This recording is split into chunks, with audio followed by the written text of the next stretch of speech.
Welcome to the Take 92 podcast. My name is Sammy Warm Hands. I am your host, and today might just be my favorite episode to date. Webb Beats, Webb the Free Range Human, or Gabe Morley, however you know him. He's one of my best friends, and we have gone through so much shit together, good and bad. We're going to lay it all out there today. We're going to talk about his doom metal band, Yob, that's blown up to be internationally known at this point. We're going to talk about our work together, as well as his new project, Dusted Temple, and the highs and lows and how we rebuilt our friendship from the point of no return. So this is Gabe Morley.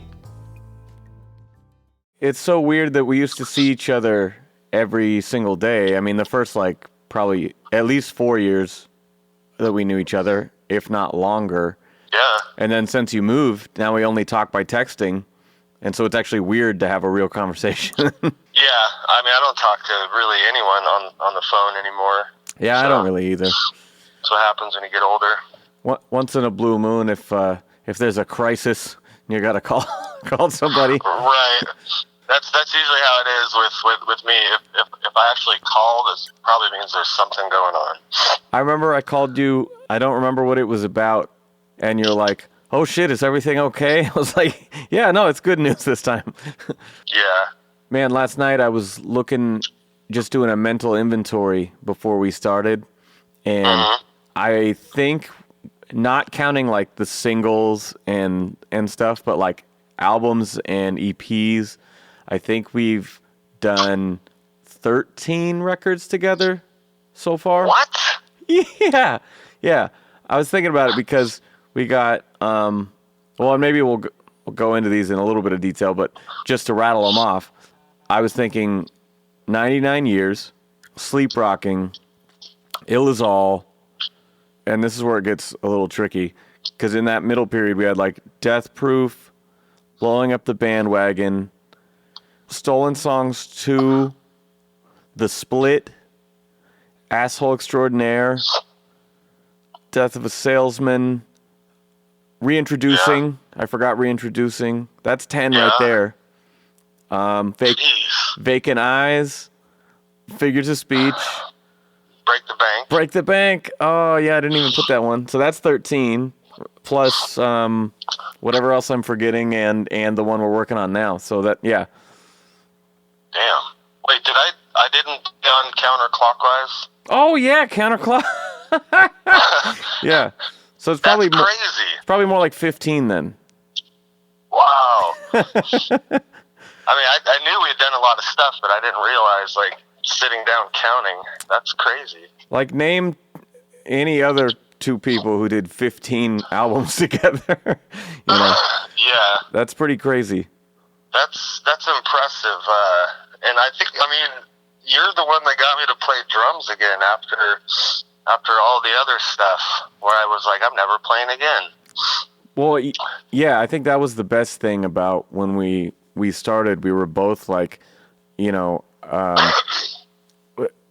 we had both gone through band breakups, and we were kind of over, doing the whole, pushing a group along and doing all that shit. And we were both just, wanting to make music just for fun because we loved it, and not even necessarily to release it even.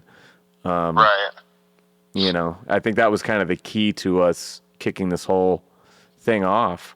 Definitely was. I mean, that was my saving grace, was being able to have that, make beats after playing drums in metal bands. It was nice to have something to turn to and then build it into something. Are you sick? You're sniffing a lot. I am. I just got another cold this week. Damn. So I found that when I used to live in Corvallis, around this area, when I was a kid, I was super sickly. And then I moved back, and I was like, oh yeah, it's just the area. Weird. So, yeah, I got my allergies back. Get colds. I mean, it's been raining for 5 days straight here. So. Damn. But yeah, I'm not doing drugs or anything. I'm not, sniffing coke. I guess maybe you could say that for people listening, but that wouldn't have never even occurred to me that you were doing that. No, I know. But yes, I am sick. So usually, on the show we go way back. Mm-hmm. One of the reasons that your shit sounds the way that it does, and all the qualities I love about it, is because, as you say it, you've been listening to hip hop since. I think it was 82. 82. So I would have been. Okay. Yeah, so I would have been 9 years old. So it was the typical story of, like my stepdad had this huge collection of records, and then he had a friend that was a collector, so he would have just cases of blank tapes filled with albums that the guy would, put on tapes for him. And one day I grabbed one, like before I go to work, or not go to work, to go to school or whatever. I worked in a coal mine. Just like even when I was 9, like every day I'm like, oh, I'm going to listen to a new album. So it's just one of those things. Stick it in my Walkman. First thing that comes on, Rapper's Delight. Nice. And then after that was like that Malcolm McLaren, Buffalo Girls Go Round and Round, yeah. Round and Round, And that shit, just that entire day, that's all I could listen to.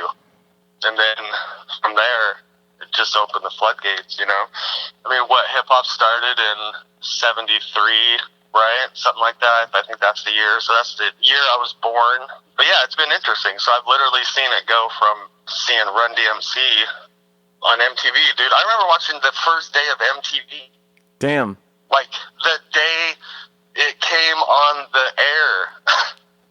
And then, seeing Run DMC for the first time, like King of Rock, That's crazy to think about. That.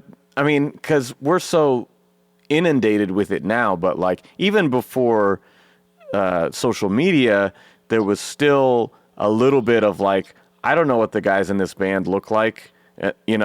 Like the album art is just all pictures of, it's like drawings or something. Like, I don't know what the band looks like, or like when I was a kid, like NoFX would put pictures of other people with their names under them. I was like, does a drummer from NoFX really look like your uncle? Like, that doesn't make sense, Yeah. And so there was a little bit of mystery about it, but even then there was still like a lot of music videos on MTV. But like, you're talking about a time when like you would hear, Run DMC or somebody and not even know what they looked like. Right. If you could hear it, like, that's the thing, is when it started, like, yeah, Run DMC eventually was on MTV, but, like, you got to think at that time there really wasn't a lot of artists out in general. Yeah. It's not like it is today where you turn on the TV and you hear the funky drummer break. You hear, like, everything's kind of hip-hop, like, it's got sub-bass to it or, something like that. I remember when I started hearing or like seeing TV commercials that had like trap hi-hats in it and shit. I'm like, Jesus Christ. Right. It's like I can't escape it. The times they are changing. Seriously. Yeah. But if you look back at Beat Street or Breakin', like those movies, like you look at them now, they're so dated. Yeah. And they're so exaggerated. But you got to think, at that time, for someone like me, being like, whatever, maybe even preteen when that came out, like seeing Ice-T for the first time on the big screen, that shit changes your life, dude, Because there's never anything like that. It's like something new and fresh. You don't know what it is, but it's special. And it's like for you, What was that? What was that movie that What was the movie that like Run DMC and the Beastie Boys were in, and like it was like a Def Jam movie? What was that one called? Crush Groove. Crush Groove. Yeah. I remember I had that dubbed on VHS when I was in middle school. I used to buy those K-Tel collections that would have like, the hip hop hits of today. So it's got like Houdini and Kool Moe Dee, all that old school shit. So there's also, you have to think at the time when I started listening to it, as a white person, when hip hop came out, I only saw it as something that I would enjoy from the outside looking in. Yeah. Like it wasn't something that you felt you had a part of, even though you had a connection to it. you know, and it wasn't because like, oh, that's a black thing. I don't know. There wasn't. It just was that way. It was like. I mean, it's got to feel pretty far removed if all this shit's coming out of New York City and you're a little kid out here on the West Coast, you know. Yeah, and it's like, you know, you don't even know how they do this stuff. And it's, you know, another interesting thing that I've always liked that I realized at a later age about hip-hop is that a really cool thing about it is musically, like, just in general, you have people that really don't have any musical training whatsoever creating music. Yeah. And so you have this weird thing. But yeah, anyways, so yeah, 82. I know I'm kind of going off on tangents here. No, this is great. This is exactly what I wanted. But, so yeah, I mean, there was that time, and, you know, and there was even a time when everyone was like, this is just a passing fade, like, or fad, you know, this is not going to last. And, you know, here we are, I guess 45 years later, realistically, yeah, as old as I am, and I've seen it go through. I mean, it's a cool generation, you know, Generation X, because we've got to be pre-cell phone, pre-internet. We got to see video games go from Pong to virtual reality. We got to see hip-hop go from just extending breaks to where it's at now, you know, getting sued over 1 second of music samples. Yeah. So it's been cool to see it evolve and like mutate and then fix itself. It's been my lifelong passion, even though I've, you know, I was a metal drummer and been in punk bands and stuff. Like, my heart was always like hip hop. So were you playing drums at the point that you came across Rapper's Delight? Dude, 9 was just a crazy year for me. Like, I discovered hip hop. Then that same year, we're taking a road trip, and my stepdad plays, what was it? It was Genesis, Foxtrot, and then, like, Rush, Farewell to Kings, and there was some Zeppelin album. And it was one of those things where I just had this other epiphany of, like, holy shit. Like, I need to play drums. You know, so, like, when I started, because of Phil Collins, so at that same time, I'm, like, getting into hip-hop. I want to break dance. You know, I want to do all that stuff. But then at the same time, I want to play drums, too. This explains so much about your playing style, just by the way. Just, like, everything having to do with, you know, the rhythmic elements of these different genres all at one time. Yeah. It's like, you know, I'm learning to play, so I got a drum set for Christmas, so I was 9, so it was like a little toy kit. But then that summer that I turned 10, I went, had my mom take me every day during the summer to go pick strawberries so I could make enough money to buy a drum kit that my sister's boyfriend's best friend was selling. So eventually I got that kit. It was like $150, like this red sparkle 4-piece pearl drum set with, you know, cymbals that would bend. Like, I'd have to bend them back. I feel like everyone's first drum kit is like a beat-up pearl. Yeah. I mean, you know, you gotta get something. And it's like, usually you got your crappy cymbals. You got like one cymbal, hi-hats. So when I got my first kit, like, when I'm learning to play, the very first thing I ever put on with headphones when I had my drum set was the Cars' first album. Because I was like, all right, it's all simple rock fills, you know, boom, boom, boom, boom, you know, do, all that stuff, simple rock beats. Then at the same time, throw on King of Rock, play along to that, you know. Nice. Play along to, you know, the Run DMC. There wasn't much to play along to, and I would continue that.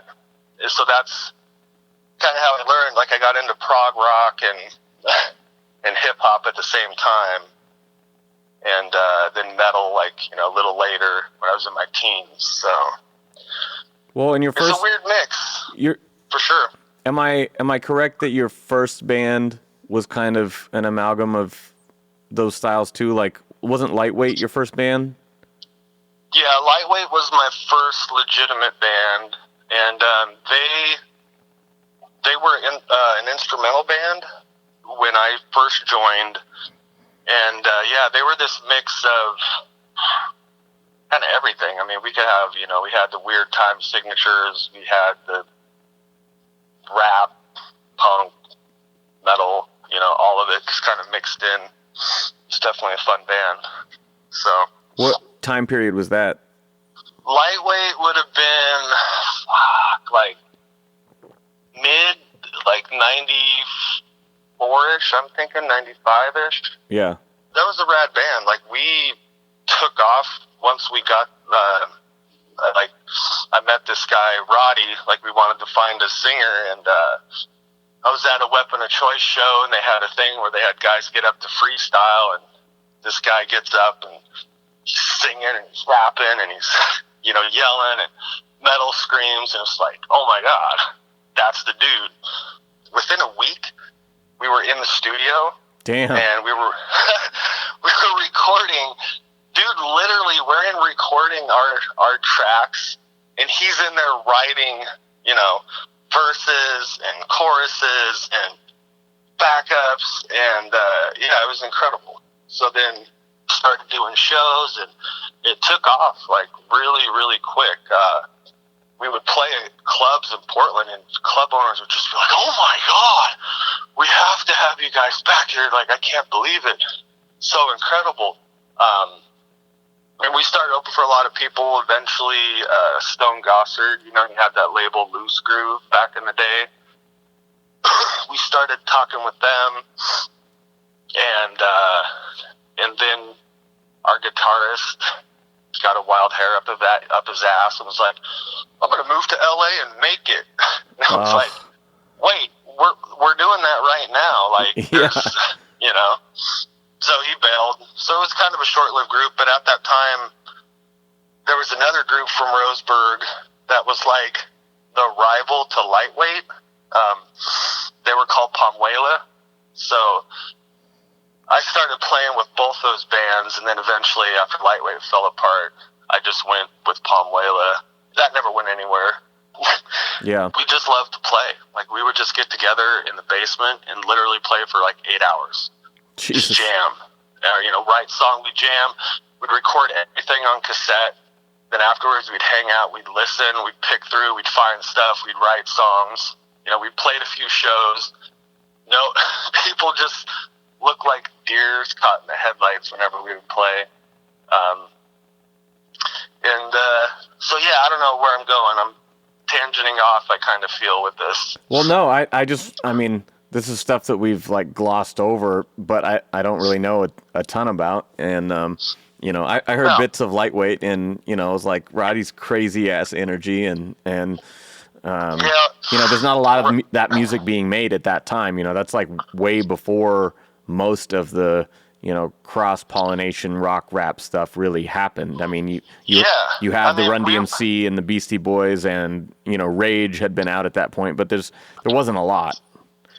No, I mean, definitely that whole kind of new metal scene was starting to kick off, and we were kind of getting lumped in with that, where people would be like, oh, I like you guys are like Rage Against the Machine, and you're like, I think Limp Bizkit's first album was probably at some point coming out, and we didn't necessarily like that. I mean, yes, there were elements of that because we were crossing over, like at that time, like we loved rap.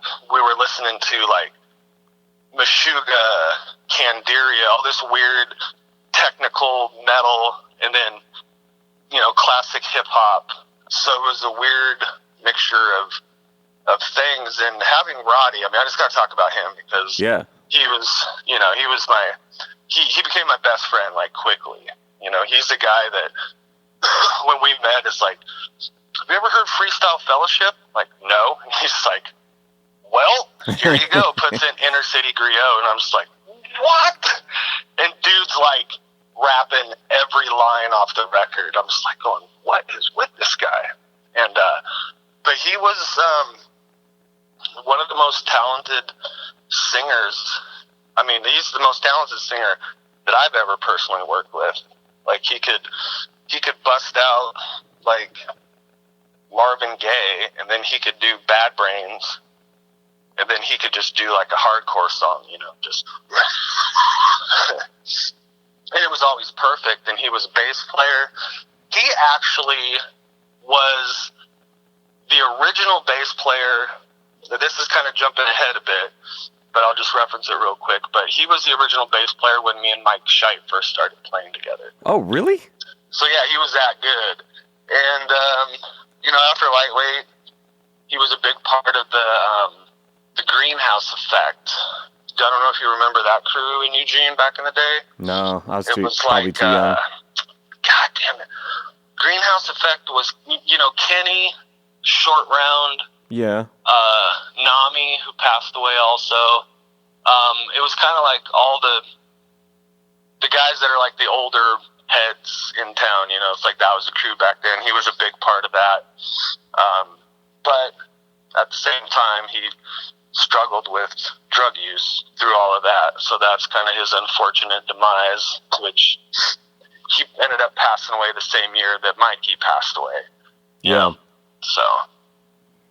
Yeah, I remember that because we had, I remember you were dealing with that when we were making Death Proof, and we ended up dedicating the record to him. Yeah. Yeah. I mean, he was one of those guys that was just like so freakishly talented, but just couldn't be held down. You know, like he was Kenyatta, you know, like he was this guy, I don't know, he was just a presence, you know, like when he was around, like his shit filled the room, you know, like when he was on stage, everyone was like watching this guy. Dude, great moment. Some of our funny gigs in Lightweight, we ended up playing, do you remember, there was that really bad bar out in Springfield, I forget what it was called, but we had played there and basically had to be escorted out after our set because we ended up playing, it was a racist crowd, is what I'm trying to say. So you got Roddy, you know, nose ring. I always said he's blacker than the New York Harlem Renaissance, and, you know, dreads, just looks the fucking part. And so he's like, oh, hey, let's play those Dr. Dre covers. So we played Kitty with a Gun. Yeah, which, by the way, if anyone hasn't been following me, I don't use the N-word, and I don't use cute little substitutes like ninja or whatever. We use the word kitty because we love cats, and it sounds nothing like the word. So when we're rapping along to the Dr. Dre song or whatever, that's what we say. Anyway, so so you play Kitty with a Gun. So we played Kitty with a Gun and The Day the Kitties Took Over. And it kind of caused a bit of a reaction in the crowd, and we got kicked out by the owners, and people were trying to, like, it was fun. But we were that type of band, kind of the way, you know, we were in the Illusionists. It's like, what the fuck? Like, like, fuck you guys. I don't know. So, Roddy was a huge part of you know, my musical history. It sucks he's gone, but you know, and it sucks, dude. When I lost my last laptop, the only surviving digital copy I have of Lightweight and Palmuela, I think, was on that laptop. Oh fuck! I might have a hard disk of it because we did do Lightweight recorded a demo. In Palmuela, we had a demo that we did.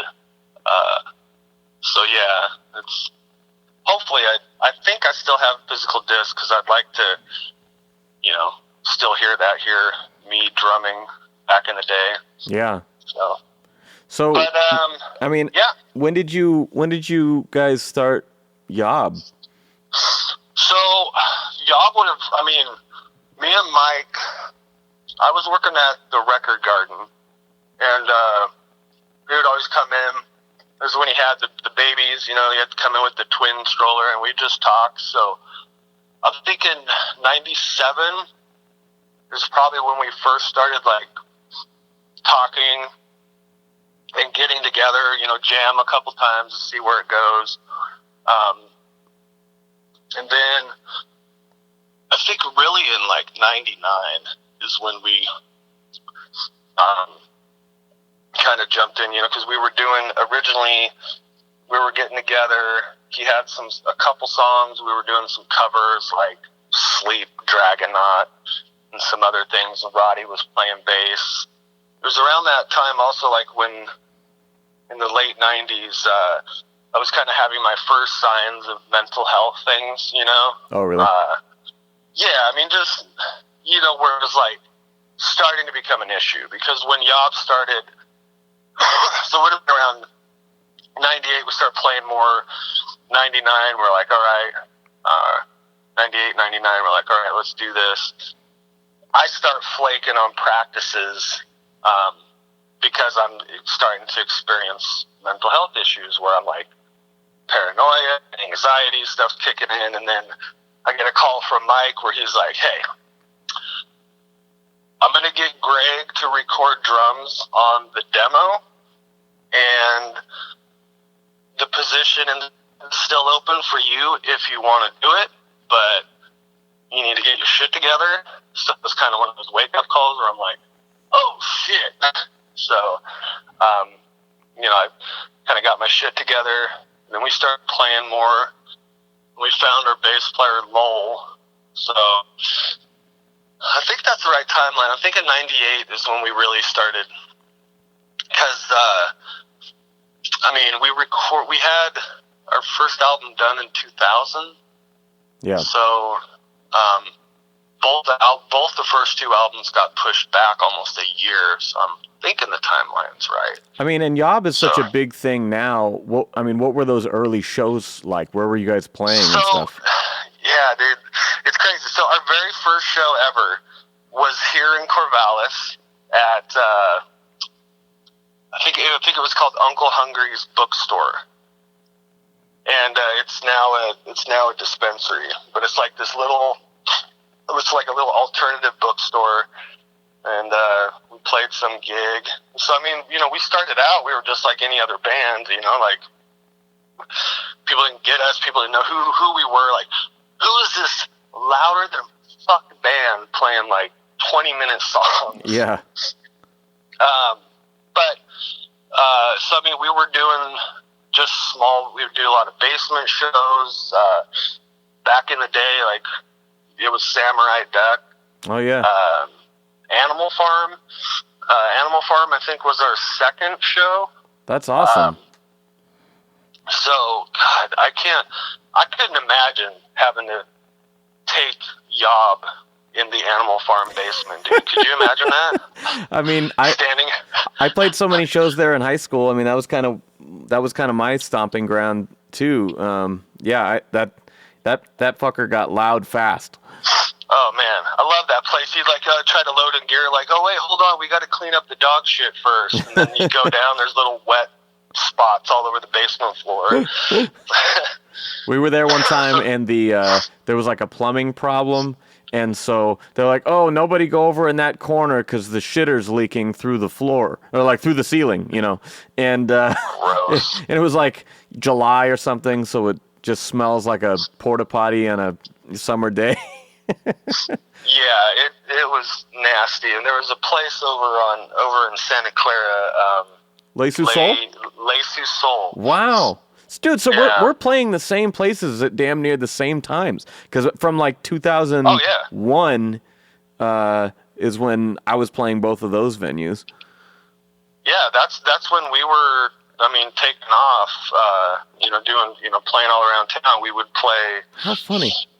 Yeah, and I think we had figured that out, too, when we started working at Guitar Center together. We were like, wait, we've been, like, in the scene just in two subsections of the scene, like, existing together is really weird. And then, I started playing, in Monkey Torture, too, when I was in Yob. That would have been after after the first album, I was just kind of bored because, like, you know, things weren't really taking off. So I'm like, oh, I see that Monkey Torture had put up an ad for a drummer. So I'm like, fuck it. I called him up. I want to play. And then I had to, I did that for a while. And I still don't remember. I know we had this epiphany at one point that we played a show together because I used to throw shows at my high school, and you. It was at. Yeah, you told a story about playing with us, and I was like, wait, you're not that guy. Wait, when did you play with Monkey? Like, because we played so much with Monkey Torture, but I didn't remember any specific thing about that show at all. Yeah, that's my existence in Monkey Torture. There's like no pictures. I think there used to be a video from a show I did with them at the Wow Hall. It's not really documented, and I was only in there for, I think, 3 months or something, because then that's when we got signed to do the Catharsis album. But yeah, the early days, it was just typical, and we just the slow build, we start playing here, cool bands come through at the Animal Farm, Samurai, next thing you know, we're playing with Electric Wizard at Satyricon and Portland. It was just that thing of like every show you would see the fan base grow.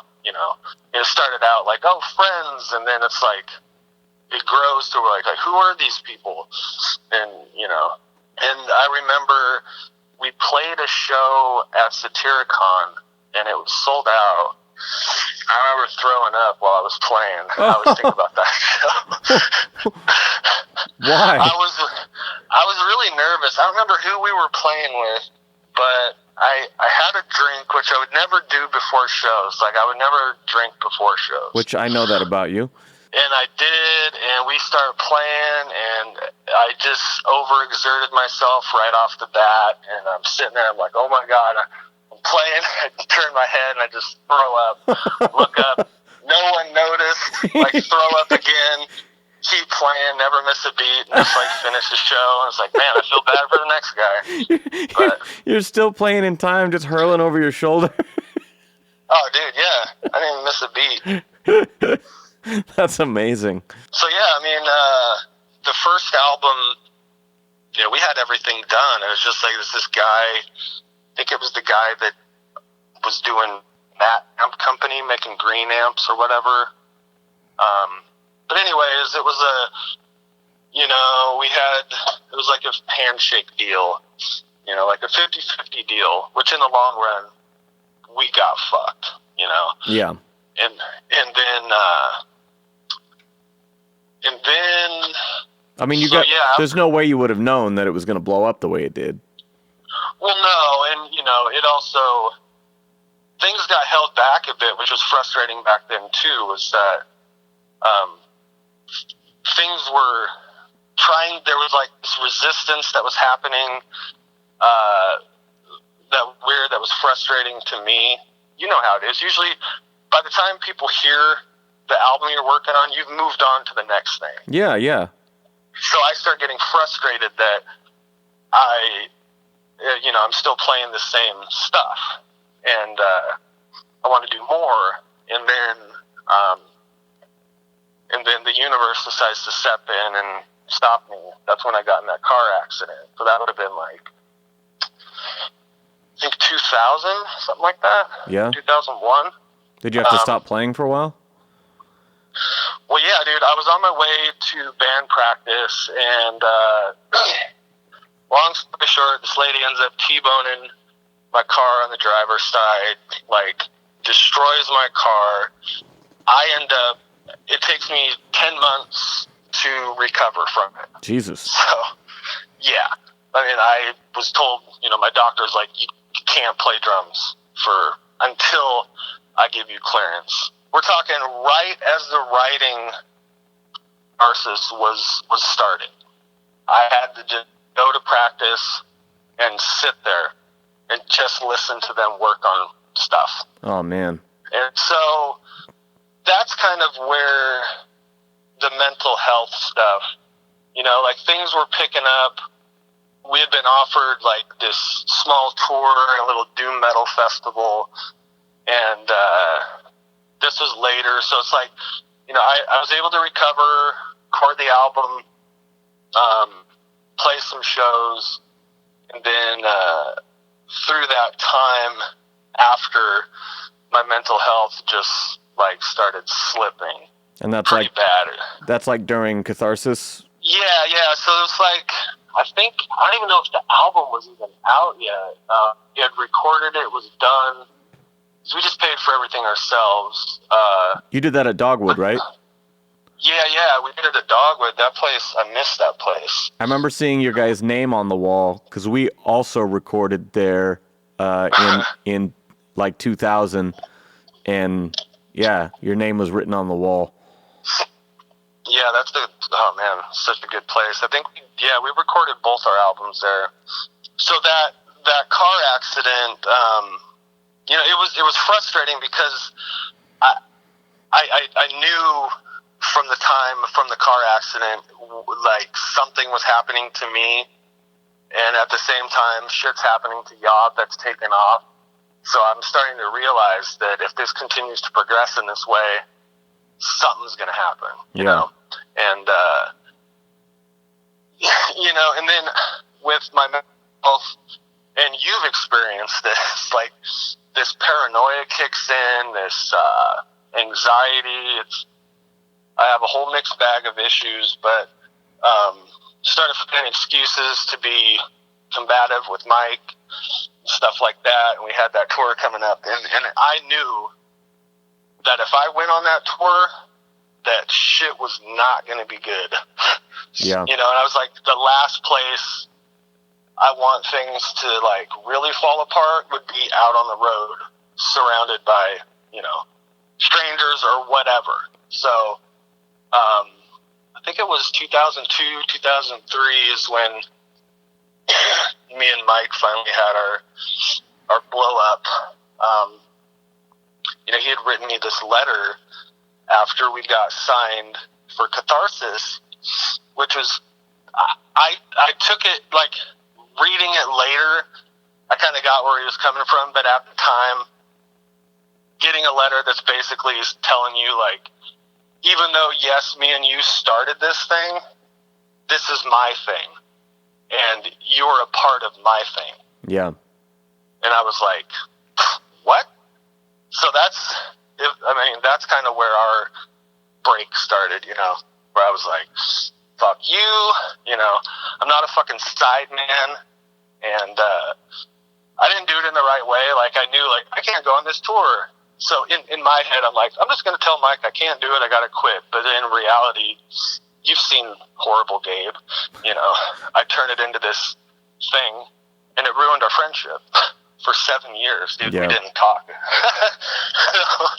So, yeah. It's kind of a weird condensed history. I look back and it was such a huge part of my life that it still impacts me daily. Yeah. But in reality, it was in the band's history, it was just a fraction of time, But, I'm super proud of what I did in that group. The first album would be one that we would love to be able to just remix and remaster from the original tapes.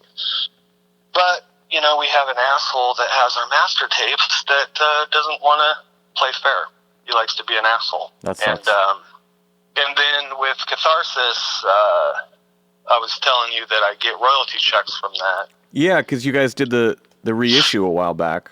Yeah, so when we originally got signed, I think it was Candlelight Records, something like that, some European label, and then that label went under, and they sold our contract to another label without us knowing about it. So, we never saw any accounting or anything for Catharsis ever until when it was getting close to the time for the 10th anniversary of it. Labels were starting to hit up Mike saying, hey, we'd love to reissue this. And some people had tried contacting the guy that supposedly owned our masters, and he was giving some outrageous price. Yeah, you can you can have the master tapes for, $75,000. Oh. It was some crazy price. So eventually some lawyer was like, hey, let me look into it. And come to find out that there was like a clause in the contract that was like, after however many years, we own our masters again. Oh, shit. So, yeah. So Mike was like, sweet, give me my fucking masters. And then Relapse ended up reissuing it on vinyl. And I think it was Profound Lore released it on CD. And that's awesome because Relapse was one of the first labels that showed any interest in Yob. But we split the office, I guess. Like, half of the office is like, these guys are great. The other half is like, fuck this. But in the long run, ended up on Relapse. So that was like one of my cool things in life, being a metalhead, was to end up on Relapse by default. Yeah, it's a cool full circle moment. Yeah, it was a weird thing, And then after I left Yob, when I left, this is right at the beginning of the Metal Blade taking interest. And so for years, nice people in the community would be like, so do you regret leaving, because you're on Metal Blade? I'm like, no. You're like, I didn't quit because I didn't like it, you fuck. It's like, no, I quit. I could be standing here talking to you about it, and so they could continue on to do what they were doing, Yeah. Like, me and Mike are 100% homies now, but at that time he was difficult because after I left, a few years later, the drummer that replaced me and the bass player both quit for the reasons that I quit, because they were like, wait, we're not like hired sidemen. So all of us learned a lot about ourselves and each other through that situation, because it took me and Mike 7 years to even say a word to each other. Well, and I was really glad when you guys were able to talk again and rekindle that. Yeah.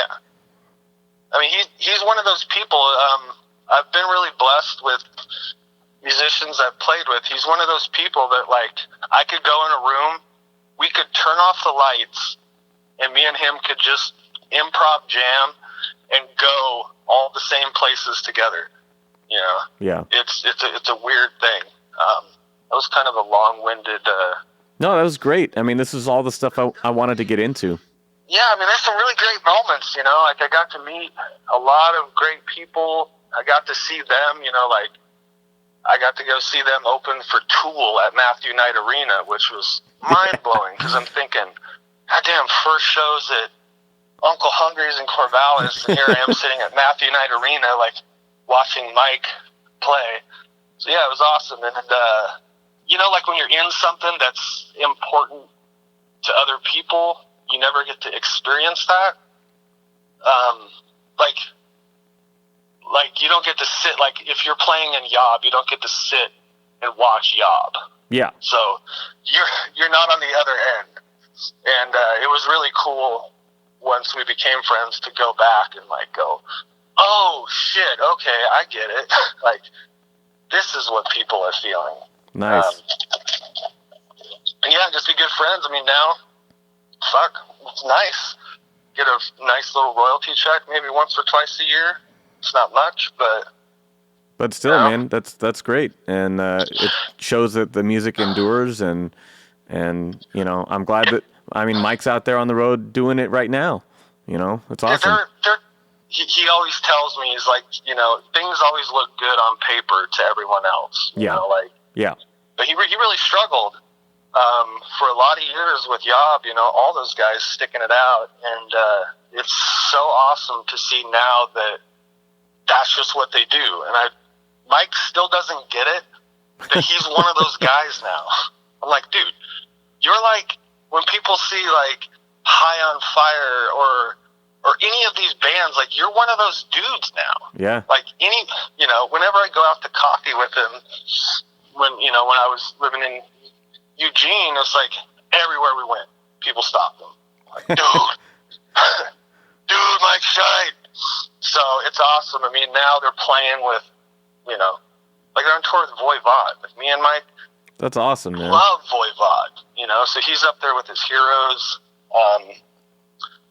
You know, I had to do what I had to do with that band, but it's awesome to look back and see how important Catharsis is. Like, even now that they have this amazing discography of epic fucking albums that I love, Catharsis is still, like, I, you know, Googled it to read some things about it, and it's like, these reviews are saying, yes, this is a genre-defining American metal classic. I was like, what?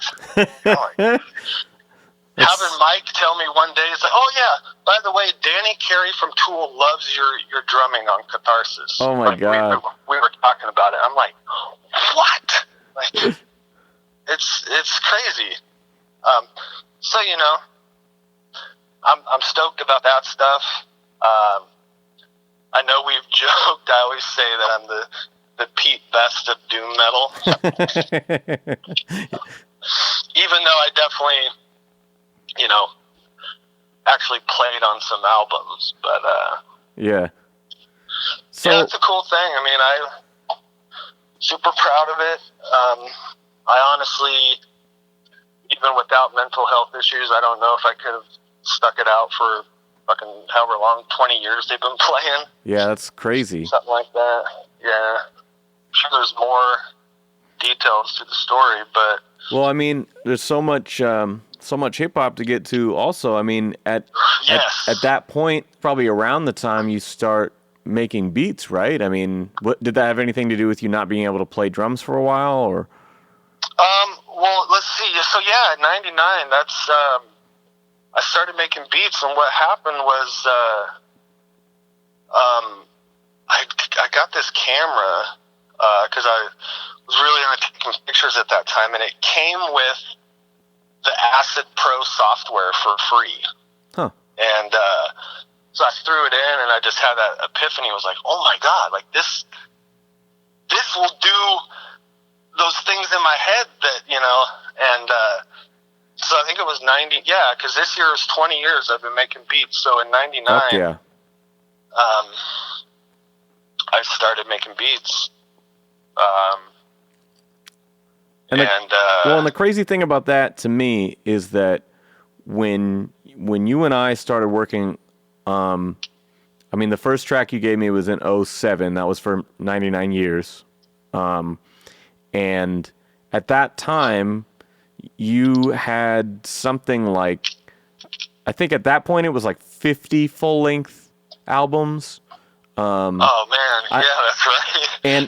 And none of them had been released. So you had been woodshedding for yeah. I mean, 8 years or something at that point. Just cranking it out and never to put out, just for yourself to go through the creative process. Like, that's unheard of. Yeah, it was a weird thing. Like, I just wanted to, I don't know, I didn't, like, intentionally sit down, like, I'm going to sit down and become a monk, you know, like, yeah, I think I was in Rywolves. Yeah, so I was in Rywolves after Yob, and I was still making beats, but it was just something, like, I looked at it like the way, like, artists, you know, have, like, a pile of sketchbooks, you know. Yeah. Yeah, and I think by the time I stopped doing that and put out Magnum Farce, which was my first solo album. Which is crazy. I think I was up to like 82 or something like that. Yeah, yeah. Full 70-minute discs full of beats. And I have no idea where that box of CDs is. Well, I have a good portion of them if you don't. I have like a foot-tall stack of just Webb, the free-range human... discs without cases. I'm talking just a spindle that's full of your early beats. Because I mean, when we started, yeah, and I know it did get to like 80 albums before you had dropped anything outside of our group or anything. But yeah, I mean, I have a ton of your early stuff on loose CDRs, because you'd always come into work and be like, "Have you heard this one?" Yeah, I was working like a madman. It's just something new, and it's also like for all those years, like I knew how, over time through reading and stuff that comes out, you learn how stuff is made. So it was almost like I just had all these years since I was 9, the shit in my head that I just needed to like get out. There are samples of like, oh my god, I've been thinking about chopping the sample for 10 years and I've finally done it. But yeah, it was cool. Like I was just there was something new. I didn't have anyone that I had to. It was just me. It was like 100% me. It was refreshing because I'd been in bands forever. Yeah. So now I could just like, whatever I want to do, I'm going to do it. And I was moving fast. I'm just trying to learn, trying different techniques, all that stuff. And then, eventually like, me and my girlfriend had split up, so then I got even more, and that's when I was working at Guitar Center, when I'd be like, I made 15 beats this weekend. Yeah, that shit was nuts. Right. It's because, probably because I'm super depressed, just need a distraction, but yeah.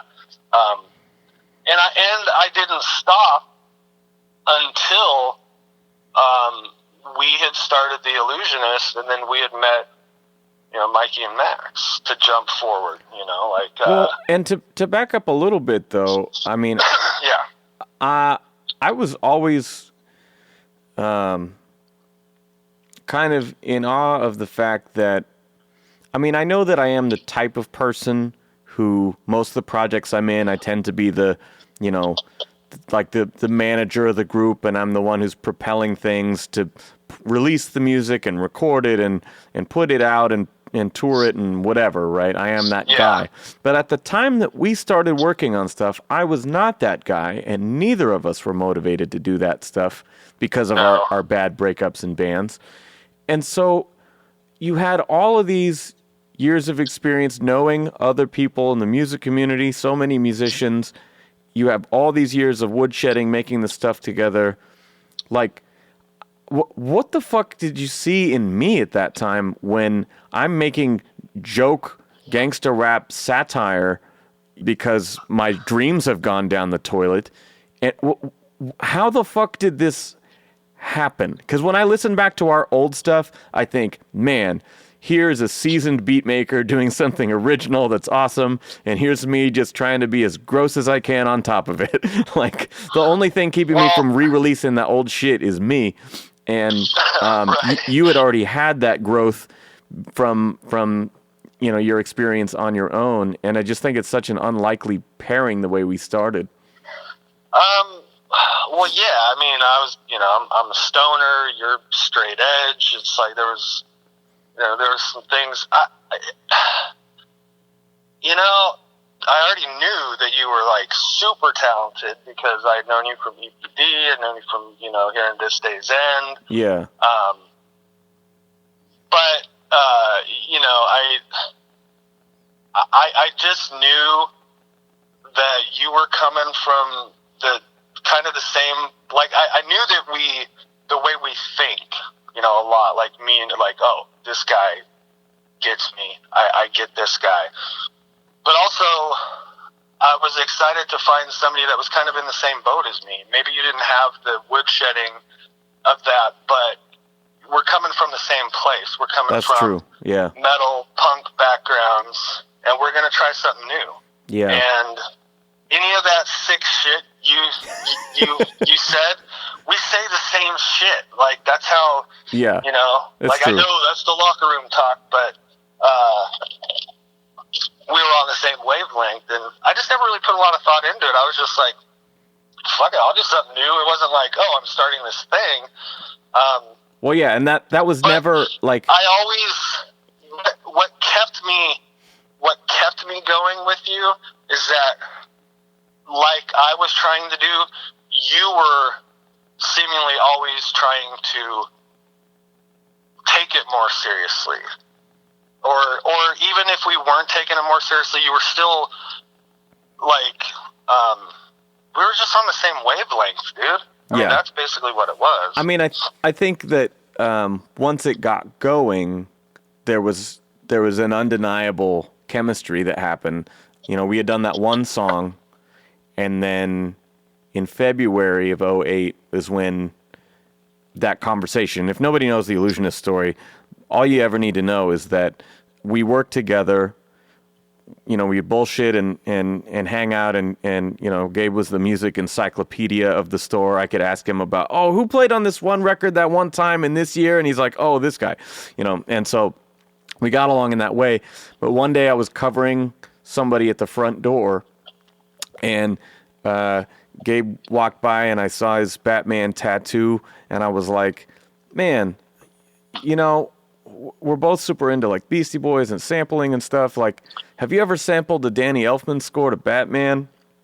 And that was it. And then I brought the soundtrack the next day because I had a copy, and you were off at 5, and I stayed to close, and you came back at 7, and you had given me the first track that became the opening song on our album. And over the next 2 months, we made 20 songs, 18 of which made the album. And so I think there was no stopping it at that point.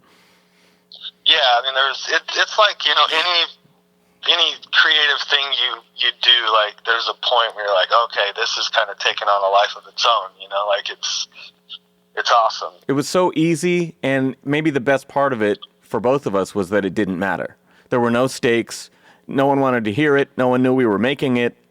It was just for us. Yeah, and that's why it was so easy, dude. I just think we just, at the beginning, it was just us. We didn't really care if other people liked what we were doing. We just were doing us. I really liked that. And I think if I knew that people would have heard us, then I would have probably made some different decisions with it. But the fact that we didn't have those inhibitions meant that we were able to create so quickly and experiment so much that, you know, it did not take long before second album grows from that style, and, you know, we start to find something real in this fucking around that we had been doing, you know? Yeah, I mean, fuck, you just listen to... I wasn't thinking song structure, you know? Like, if you listen to Sleep Rockin', there's no 8-bar intro, 16-bar verse, 8-bar chorus, 16, you know. And that was the best thing about it. I think that was one of the most interesting things about it to me, because I had just come out of This Day's End, who, I mean, we had crashed and burned, but what we were doing at that point was, you know, throwing all kinds of genres together and throwing different time signatures together and making these crazy sprawling arrangements that we could only record live because there were so many different changes it wouldn't make sense to just go in and play your parts. And so coming from that creative environment and working with you, where it's like, whoa, these songs are fucking like layers on top of layers and parts on top of twists and all this crazy shit going on. Like, that was part of the appeal too. Yeah, I was, it's really weird. I don't have the Sleep Rock anymore, but the last time I was listening, to just listen to, where we were at then and where we ended up, it's pretty crazy. I mean, it's a quick evolution, but where I was at, you know, like I was still, obviously on Sleep Rock, and I was still free thinking. I wasn't making beats thinking of you. Yeah. Or thinking of like, oh, this is going to be a song. You know, I don't think we did that until... No. Probably till Death Proof. I mean, really, because you were... Yeah. At that point, you were just cranking out material, and I was the only one who ever heard it, and so I would just kind of pick and choose, and I know some of them you were like, what? And I'd be like, just trust me, I can flow on this one. And so those early records, they're just kind of a hodgepodge of sounds, but, you know, eventually we did kind of settle in on what became our thing. Yeah, it's weird how through all that mess, like, the thing with the Illusionists that trips me out is it's almost like it just happened on its own. I mean, like, yes. It didn't, because you did an insane amount of work to make things happen. But those first, let's say the the first year or 2 years or something, it definitely was very easy. Yeah, what I'm trying to say is it's almost like our sound kind of slithered out of the mess of the first two albums, and it was just kind of like presented itself as like, okay, well, this is what has come out of this big pile of stuff. Like, this is a condensed version. Yeah. Because there was a definite, there's always been a sound, but it became more direct.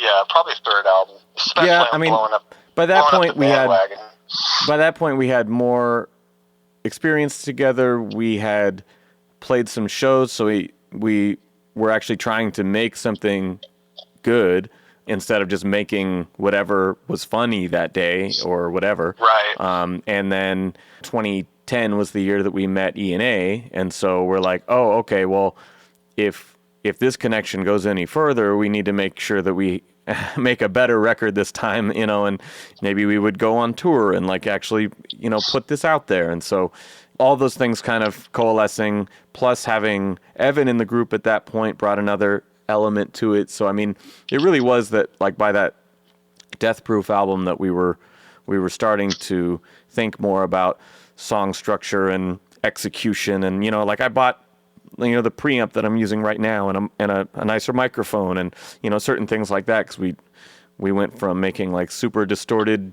basement rap to like, well, what if we sell this? Like the first album we gave away every copy for free, you know, and then by the second album, people were actually like buying, dude, our second album was a double album. How the fuck?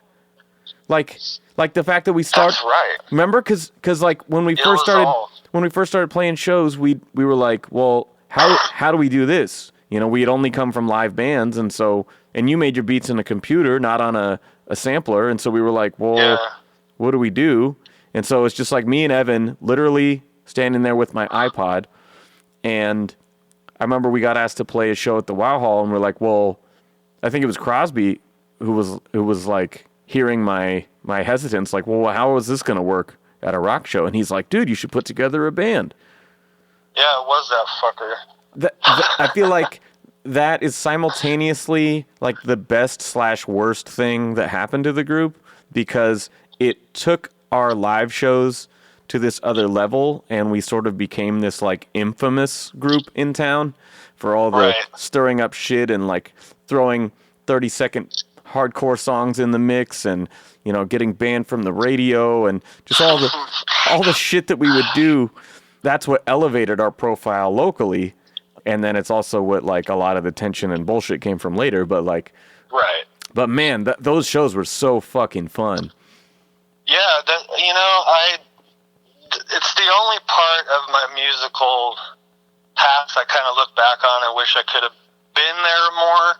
Yeah. You know, because I was going through a lot of crazy shit. It's weird to look back at my mental health issues, go, man, that was a tough period. And it's like, well, that was a tough, like, almost 20-year period.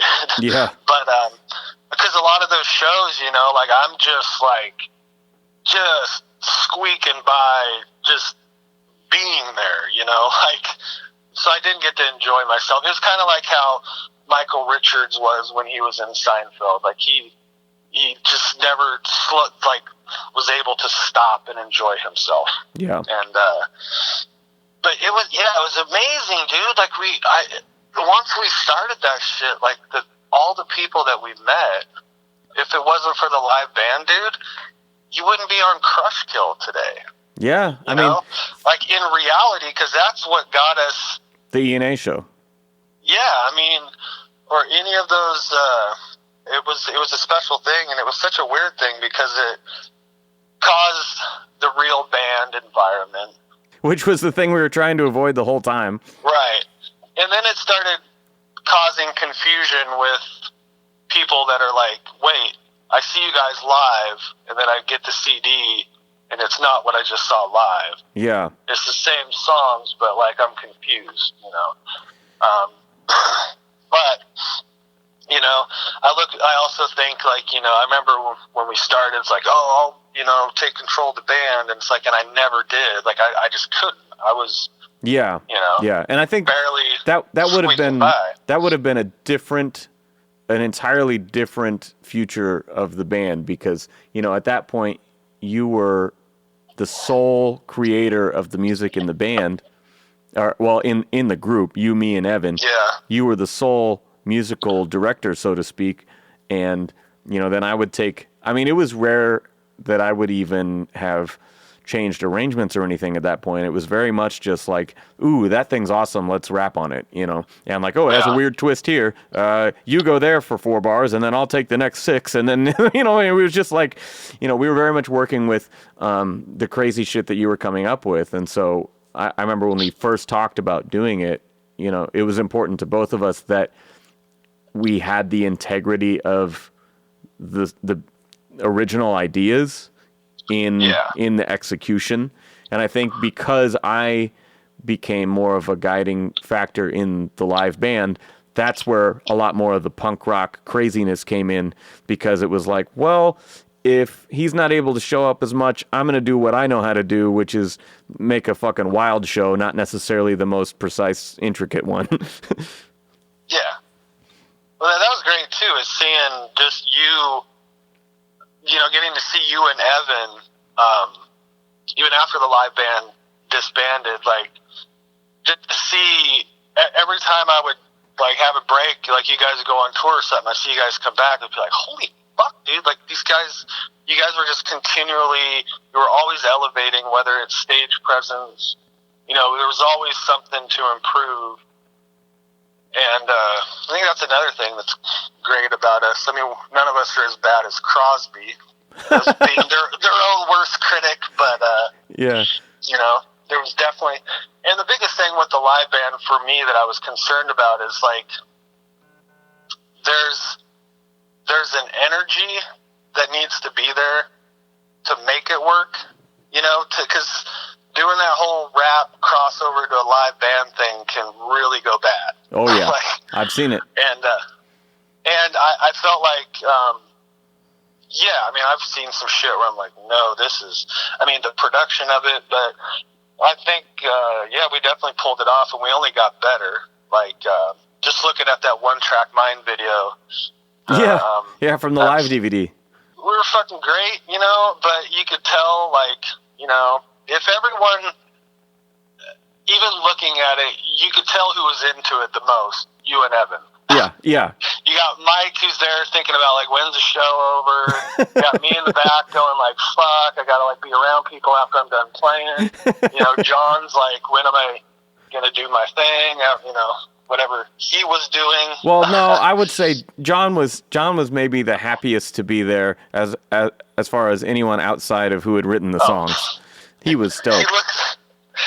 Watching the live DVD, he looks so stoked. Like, even seeing him in the Death of a Salesman documentary, like, he's just so excited to be a part. And I'll say straight up, I've played with some amazing people, and I always love playing with Puck. Favorite bass players to play with, like, that dude would just, like, lock into my kick drum, and like, I wouldn't even have to think when Putz was. I mean, we always had great bass players. Yeah, I mean, Polanski, then Kraz, then John. I mean, yeah, dude. Polanski's, like, technically, monster. Putz had that feel, like, he knew the one, like, the funk of it, which is one of the coolest reviews I've ever seen from Yob. Was somebody had said, had made a reference saying that I sounded like a James Brown drummer playing doom metal. Which, I mean, that's what it is. And I was like, yeah, that's pretty much, if you were to sum up my style, I guess. One of my favorite memories from the GC era was, we worked with these crazy talented technical players, who could sit there and play death metal, crazy double kick parts and blast beats and all this stuff just flawlessly.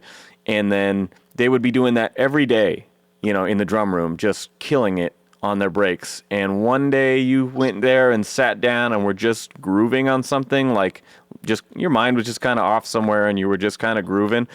And one by one, all those dudes came over watching you play this simple pattern going, how does he do that? You know? It's something that I find a lot of musicians don't focus on. And it's something that I realized at a young age, listening to drummers, I was like, John Bonham plays this way. Like, realizing people's swing. Yeah. What swing is. Well, when you're playing along to a record, you notice that right away of like, oh shit, I can't put the snare here. It's early. It's right. Some guys are playing on the beat, ahead of the beat, behind the beat, and that's the whole thing of like the James Brown. It's all on the one. So it's like you have between the one and the two. You have this space that you find, or just whatever comes natural. So I always focused on that. And then I would play along to, so I can, if I play a hip-hop beat, it can sound mechanical because I realize stuff like, oh, when you're playing a hip-hop beat, it's made on a machine, so there's no human feel to it. So like when I'm playing hip-hop or something, it's going to be very direct, I guess. But if you're playing AC/DC, to play it right, there's a swing to it that you have to get, When I was working at GC, I probably sat down with a couple of guys and go, look, you can play a simple 4/4 beat various ways, depending on how you fucking swing it. And the drummers just like to sprint before they can crawl, I'm guilty of the same thing in that I view all my instruments and everything here in the studio as just a tool to get the idea out of my head.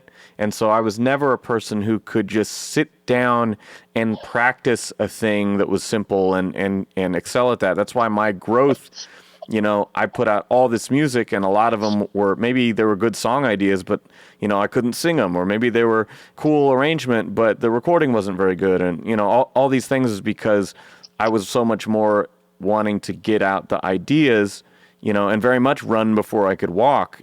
That's why my growth in terms of technicality was so gradual. Yeah, people don't think of you got to think of whatever your instrument is, it's an extension of you, so how do you take this thing that everyone else does and personalize it? I guess is what I'm trying to say. It's everyone goes through that phase. When I was in my 20s, lightweight, Paul Whalen, dude, I was way overplaying. Yeah. Because at that time, I'm getting drum books. Even when I was at GC, me and Parker would sit back in the drum department and try to write out things to see if the other person could play it. And we would just learn stick tricks. I'm going to learn how to, do all this crazy shit. And but some people just focus on that and don't ever take the time to realize, I think what I'm trying to say is your instrument is an extension of you. Yeah. And you can have it how a guitarist can pick up any guitar and hit that chord and you're like, oh, that's Jimmy Page. Yes. Or a drummer, you hear John Bonham play, you're like, that's fucking John Bonham. Yeah. It's because, and I think I've heard Jimmy Page talk about it, it's the way, even for guitarists, it's the way your skin and your chemistry reacts with, the strings and the wood and all that stuff. So I think that a great example of that is John Frusciante, because he always played his Strat, his Tele, or his White Falcon, and those are very, he played them through his Plexi, and it's kind of his signature sound.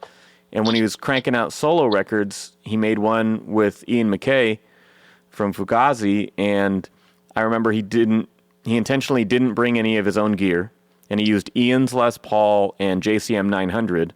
And when you listen to the record, you would never notice that it was a different guitar rig. It doesn't sound like some supercharged rock version or something. It's just a John Frusciante record, because that's how he holds his guitar. Yeah, it's not just a tool for you to. I've never looked at it that way. It's it's a tool for creativity, but also it's something that you've chosen to put your passion into. Yeah. It's a way to express yourself, It's This was great about seeing a painting. You know, it's like the one time in the world when you can see a snapshot into someone's brain. You know, like yeah.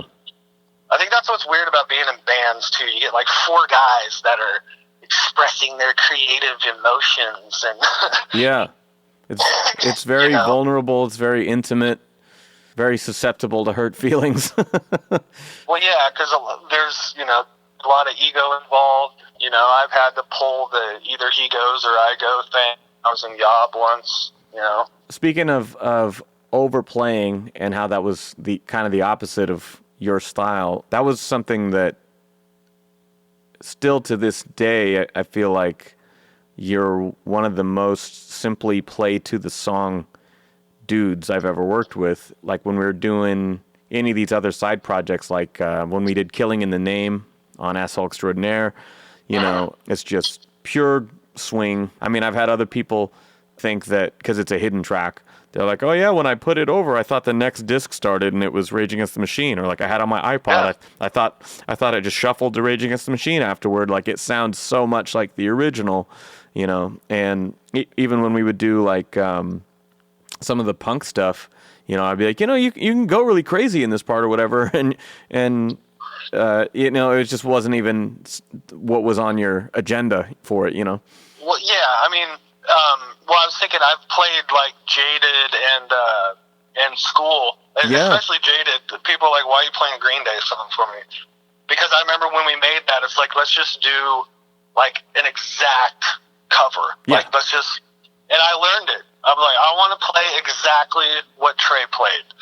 Like, and that's another thing, dude, like with that Killing in the Name of cover, that's awesome that people think the disc started, because I remember us having that conversation of the swing has to be right.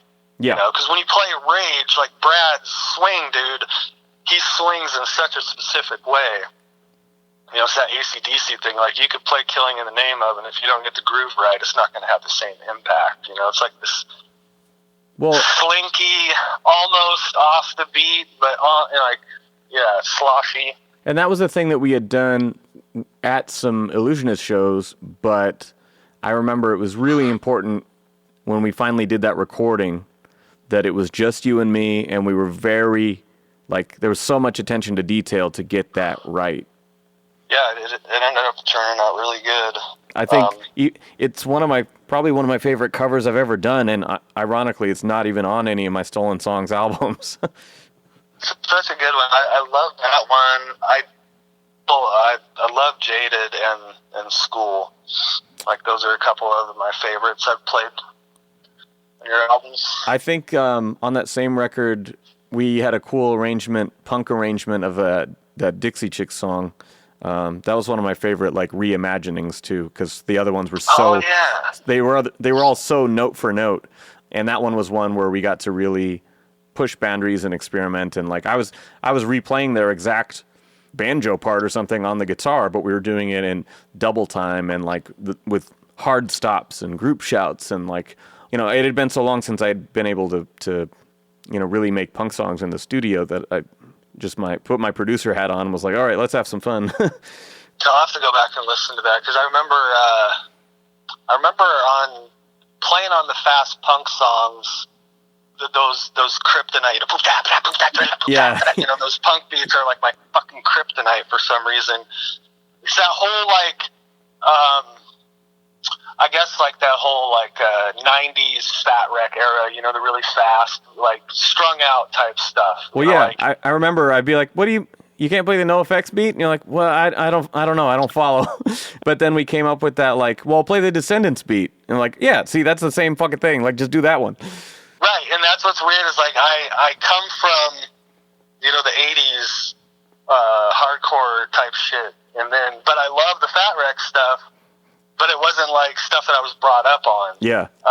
I mean, there was a Lightweight song that we had that had that in it, but also at the time I'm like, you know, in my 20s, so.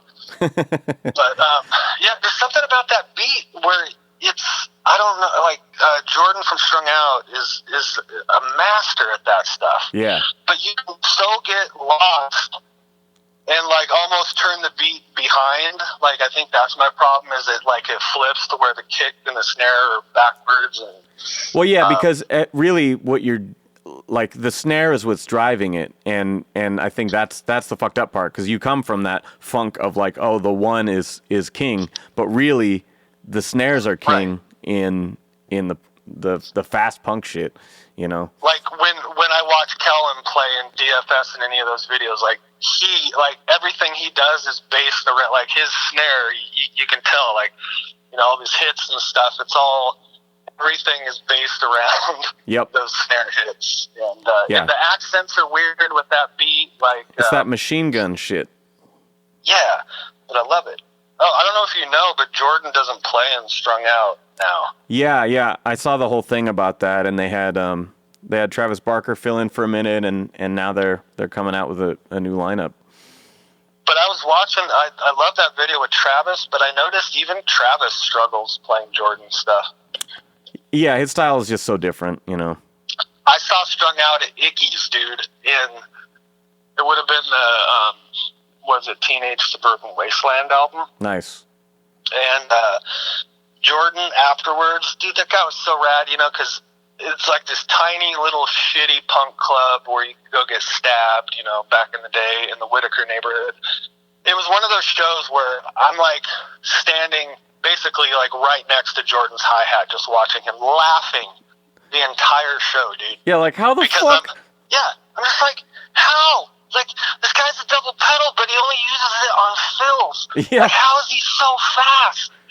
And afterwards, dude, he like sat down for like 45 minutes afterwards on his drum kit and was like showing me like his warm-up techniques and how to get foot faster and all this stuff. And I got to talk to him a little bit in like 2004. It was an amazing bill. It was Strung Out, Only Crime, which is Russ from Good Riddance and Bill Stevenson and all these cats, and a Wilhelm Scream, who had just come out with their first album. So it was Strung Out, Only Crime, and a Wilhelm Scream. And I went to see them in Portland and Eugene back to back. And one of my friends like sort of knew the Strung Out guys, and so I got to go with him and actually meet Jordan after the set. And like, yeah, he was just the most humble, because we're all just staring at him like, what did we just fucking see? You know, it's like watching Brooks Wackerman come off stage and be like, hey guys, how you doing? You know. Yeah, it's really crazy, and I'd seen a lot of those bands around that time. You know, I saw No Use for a Name, and but he was a standout. Your phone cut out. Oh, sorry. Yeah, I did move around. I've been trying to stand in like the place where I know my phone reception, kind of by my window, because I have that apartment, you know, that's like lower than the parking lot. Yeah. So far, so good. I didn't say anything important. I don't know how many of these we want to go through, but just on the subject of punk rock, any memory from making the split? DFS only came back because the Illusionist punk songs were 5 songs in 3 minutes, and we're like, fuck, we gotta fill this with something. We can't release a 3-minute EP. And that was like, well, shit, what if we get DFS back together? And now we've lasted another 7 years because of that. That's awesome. No, dude, I wish we had done more of that. Honestly, if I ever thought of doing it, like anything that'd be like, oh, another Illusionist, would be like something like that, just a random, hey, here's a new punk rock EP. Later, you know. Let's do it. Here's 3 songs, or here's 6 songs, 3 minutes again. Yeah. But yeah, that stuff was fun, dude.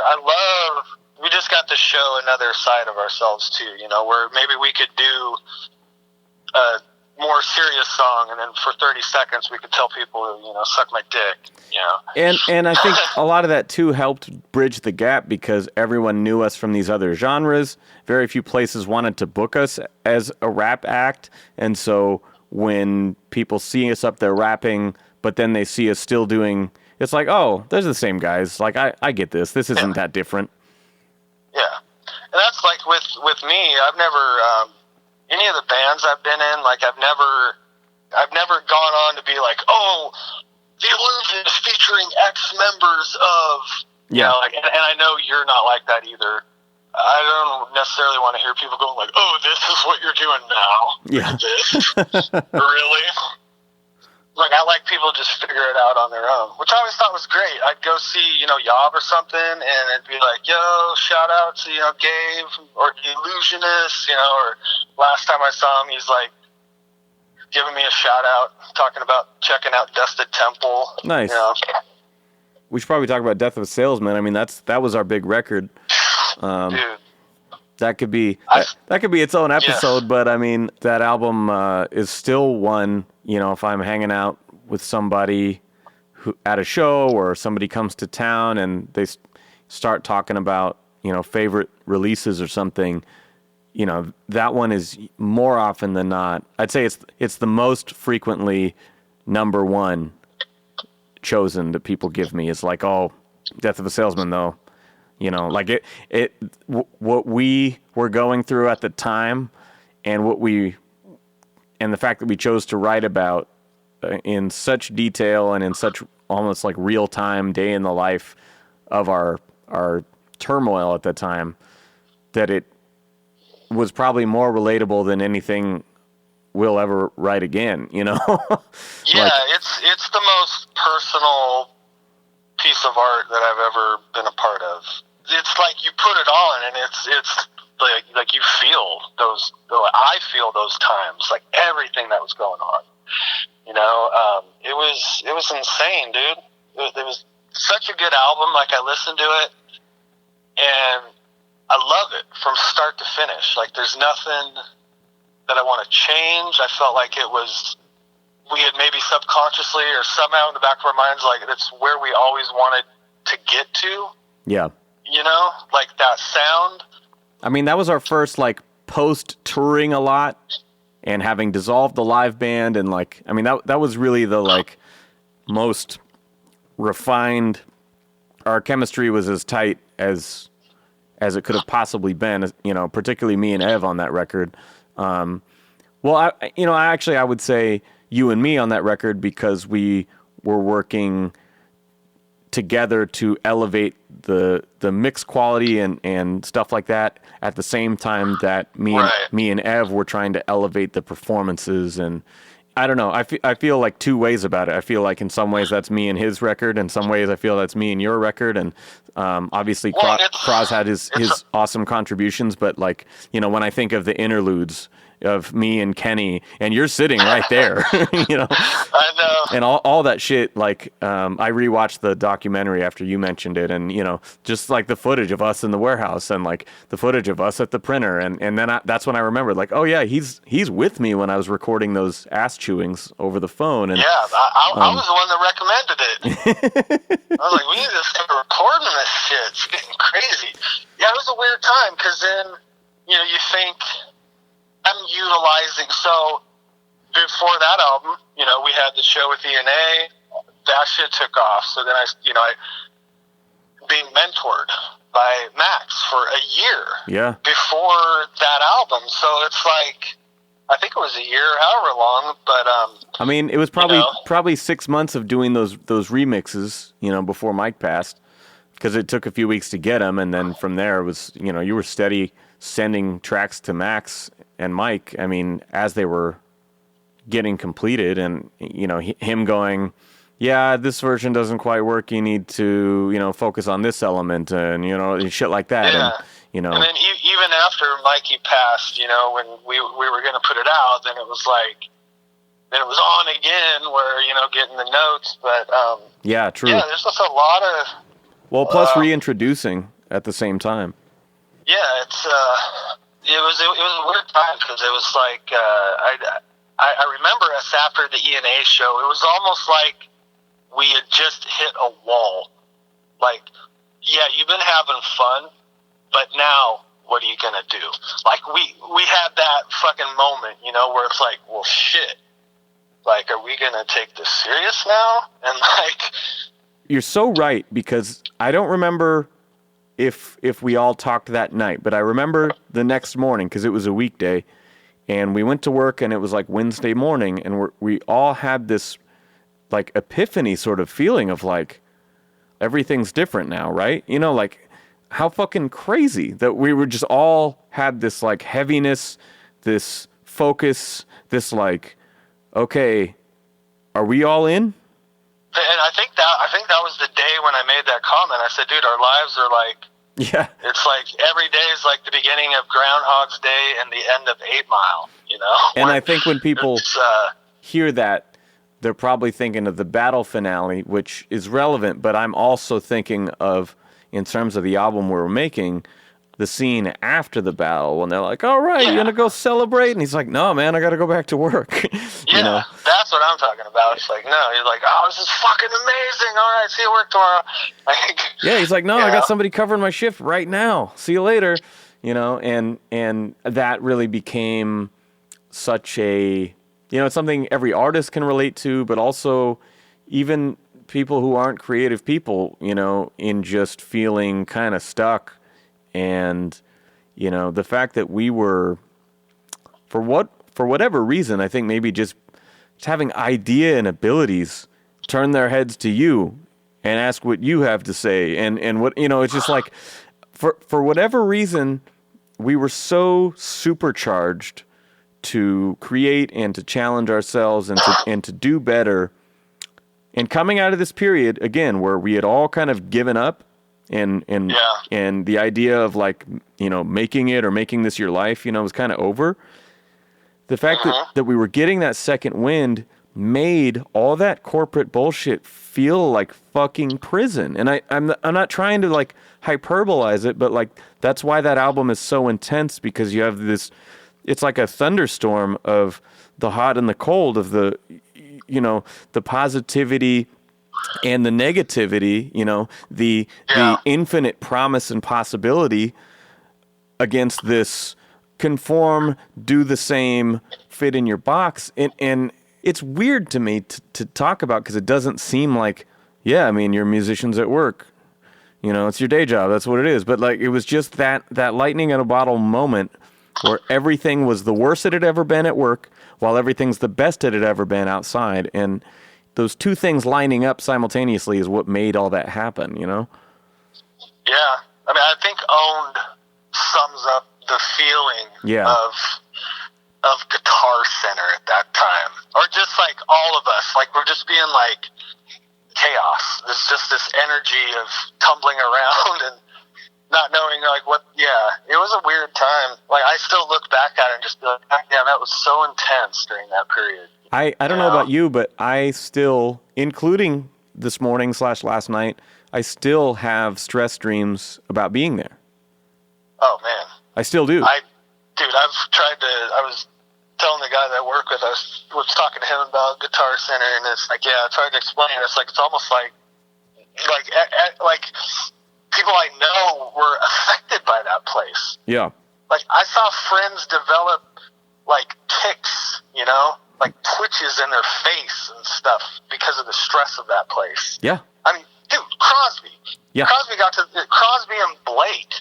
Both of those guys, I remember they'd come up and their face would just be all twitching and like, dude, are you okay? Yeah, Cros had the thing with his eye, and Blake had the head shake and the neck thing, and I definitely had a thing too, and yeah, it seems, I don't know. I feel like people wouldn't even believe it if they just heard us talking about it. But it was so bad and so hostile. And then, like, I think about that day. Remember that day when I lost it, dude? Me and Ryan Van got into about something, and I came out of his office and was screaming. It must have been a couple days before I had quit. But I was throwing ladders, like those big ladders, dude. And I remember Ryan came out of the office and went over to you. And he's like, should I be concerned for my safety? And you just laughed and said, this is between you and him, man. Like, I got nothing to do with it. Yeah, I was like, I got my own fucking problems, man. And actually, I remember it was probably that same week. It was within a day or two after you had quit. And it was like 2 weeks before I left for the big tour and was going to quit anyway. But I had to get through that time. And that week was like, that was my breaking point. I remember I got there at 8 o'clock in the morning with Ryan and the fucking, we have to run that like 60-page report, the sales audit report, and all the morning papers that we had to run. And the printer always jammed because there's these 80s ass fucking old fashioned printers, and it was doing the jam thing again, and I fixed it, and it did it again, and I fixed it, and it did it again, and I snapped in my head, and I just started punching it and screaming, like full-on screaming, like, when you hear the record, and it's like, God, that fucking... I was full-on... I was that screaming, just like, fucking goddamn motherfucker, and I remember Ryan, like, popped his head, just his head sideways, like a cartoon, into my doorway that was open, and was like, everything okay in here, buddy? And I picked up my chair, and I threw it at him through the doorway, and it broke in 2 pieces when it hit the warehouse shelves. And that was like one of our last interactions ever. And I just remember that, like, that was the culmination of the most stress I've ever experienced in my life, over the course of like a 2 or 3 year period. I look at our friendship, it's so different than any other friends that I have. Because you remember that time when it's like, we're friends, we're in a band, you're my boss, there was the levels, and then, you having to deal with me hating Guitar Center, you're my boss, I'm pulling my shit, and with the band, I'm doing, it's like for us to have survived, and then, it's been, 2 years that we've been talking again, and then... Yeah, 2.5 now. And I think that it's something that people don't understand because, maybe they've seen you and I get into it, and, or maybe we've confided in some shit that was going on that we were dealing with at the time, between me and you, and, and now it's like, oh yeah, I got this new track called Wildfire, me and Gabe are killing it and all this shit, or like, and they'll look at me like, wait, you guys are like, oh yeah. I mean, the amount of crazy shit that we've gone through is so just like familial, it's like the shit that, when you go through the worst stuff with people, it can either break you and it can make you stronger. And I think for us, it was the first part for a while, and then it became the second part. And the fact that we were able to finally overcome the worst of it is what, keeps us. We talk like every day. I talk to you probably more than anybody. Anyone I'm not married to, anyway. Well, yeah, it's. Yeah, I talk to you. Just through text and stuff more than JJ or JD or. But yeah, there's just something that it's been a friendship that I've been able to learn a lot about myself. Yeah. And just about the art of friendship. And it is like there's something about our relationship that is like brothers. Like sometimes we just want to fucking rip each other's face off, but it's just out of love and frustration.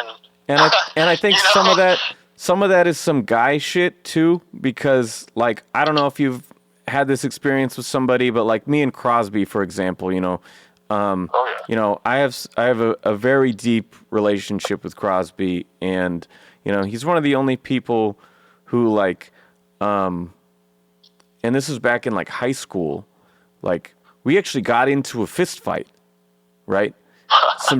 Some shit was going on, like he was in this relationship and going through a breakup, and long story short, without airing all of our personal stuff, like the next time we saw each other at practice, it's like I'm in there.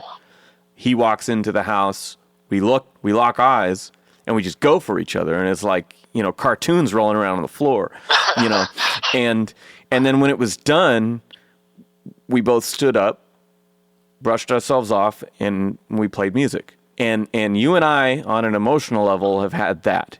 Yeah. Like, if people want to know how far this shit goes, this has survived you saying that I'm dead to you, and me writing a diss track to you. So, writing a whole album about fuck you. We have we've overcome some crazy shit, and I'm really grateful that we have, because all these other awesome stories that we've just shared are further proof of why we've survived.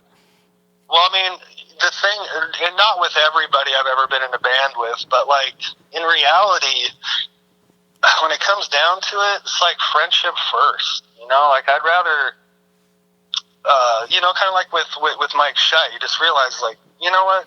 We were friends before all this shit. Yeah. And me and you, it's like we had a brief little period, like we kind of just jumped into this thing without really knowing each other, just kind of being like, oh, we've done this and we've been in the scene together and now we're doing this thing. It's been interesting. I mean, I look at Guitar Center as like one of the worst jobs I ever had, but pretty much my friend base is all from people that I met through there. Yeah, it's crazy because you can't resent that period because it gave us so many great relationships, you know. Yeah, Cave Dwellers. I did Cave Dwellers album. Yeah. I mean, meeting Philly. We're going to talk about Dusted Temple, but meeting Philly, who is another dude that's just like such a unique, special, fucking super talented person. Just a creative juggernaut, man. And I'm glad you segued that too, because that was something I wanted to go in on before we wrap up, is like, after Death of a Salesman, maybe not when I'm doing Sammy and Ogar shit, because you were on that too, but when I'm then after that doing my solo stuff, you're linking up with Philly and working on so much music. It's kind of like your old days when you guys work on all this music, have enough for multiple releases and don't put it out, and keep making stuff until you feel like you've got something that was good enough to drop. And your guys' chemistry is just undeniable. Yeah, it's like hand in glove. I mean, there's just the whole thing with Dusted Temple. I remember, I think I was living with Phil, so I must have oh wow, I forgot about that. So that was like must have been right after I had quit for the 15th or 20th time. But I remember I was talking with Jay. It was like me and JJ. I was just like, you know what? I just want to start something that's like a collective. Maybe there's like the one main MC, which was Mets originally. So when Dusted Temple started, it was, me and Free Mets. So, like, that's the very first song we ever did was with him. And then, so I tried building, like at one point, who did I have? I had Julian, Big B, I don't know. I have a picture of it somewhere, but I had actually kind of put together this whole crew, and that was like one of the first ideas for the album, and that fell apart. And then I tried something else. That fell apart. Then it was me and Philly.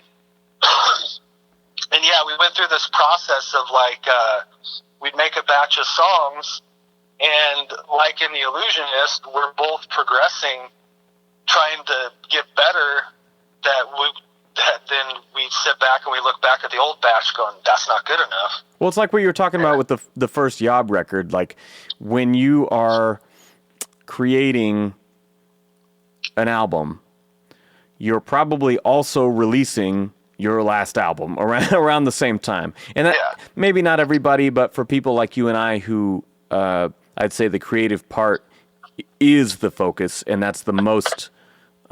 that's where we spend the majority of our time, is in the writing and woodshedding environment, then that's kind of your old shit. So if you reach the end of that and the time it takes to mix it and get it done, and you're halfway through the next record going, do we even need to drop this though? Right. And, I also felt like Death of a Salesman is such a high benchmark, you know? Like, I felt like I had, the next thing that I did had to be on par with that or better. Yeah. I just felt like, I had something to prove. I don't know. But yeah, there is that thing of just getting better, and then the sound of it is coming together, like with the Illusionists, how, we're just putting stuff out, so you get to hear our evolution. But with us, it's like behind closed doors. So we're like, all right, something's happening here. There's a specific vibe, and then trying to focus on that. So with what ended up as Habitual Farce, that was, I think we had ditched 3 full albums before that. So just kind of going through that process of like, you know, finding our sound, then going, okay, let's do, like I had the idea of, like I was watching a Hank Shockley interview, and he's talking about how he had already had the sound and concepts of the first 3 albums when they started making the first album.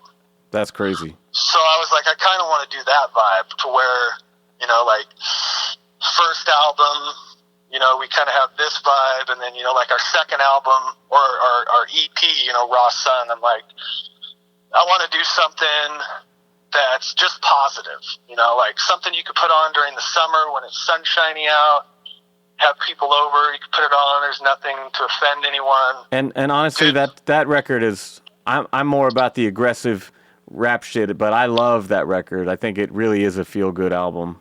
It is, and, you know, and there's still some stuff, you know, like, that was kind of another thing that I really didn't want in Dusted Temple, like especially on the first album. I was like, no doo-doo rhymes.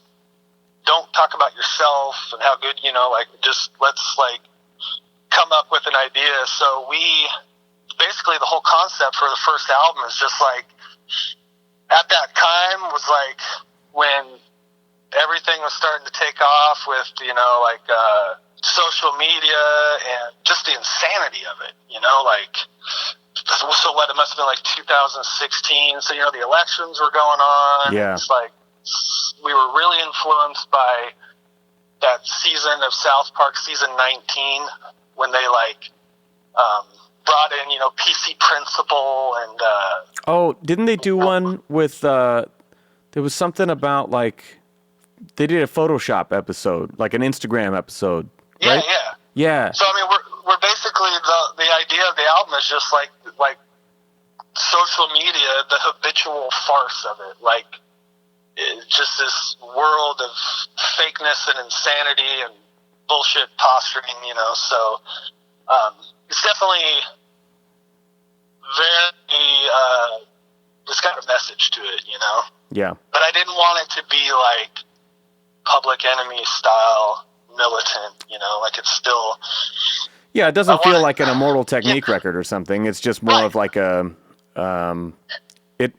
it's more from inside of it as a participant and less as like an outside critique of it, you know? Right, and almost, I like, you know, like the Dark Time Sunshine thing, where it's like... Yeah.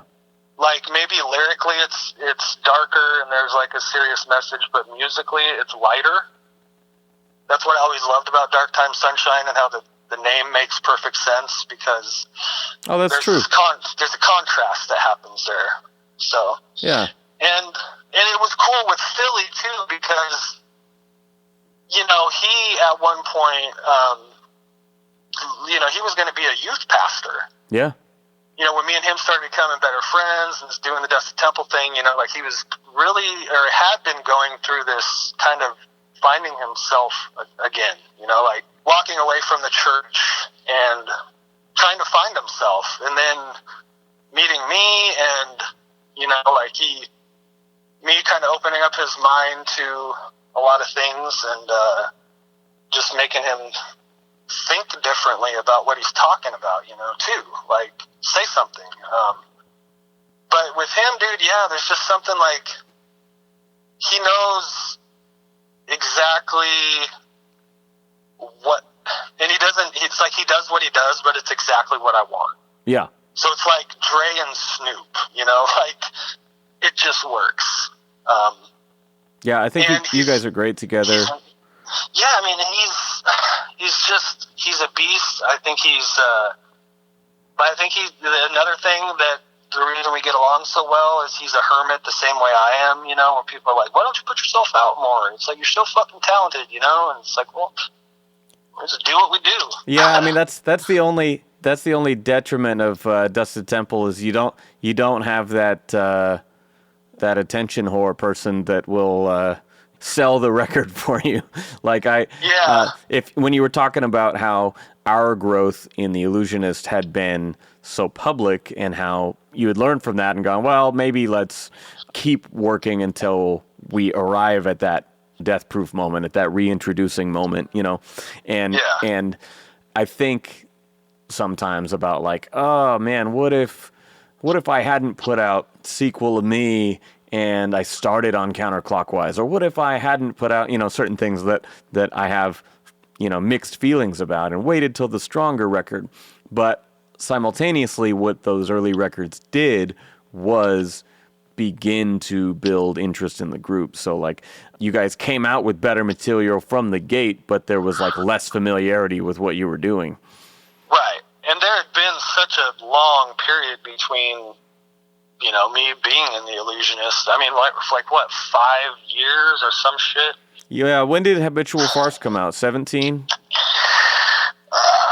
Yeah, it must have been 17, because we did one the beginning of this, I think it was.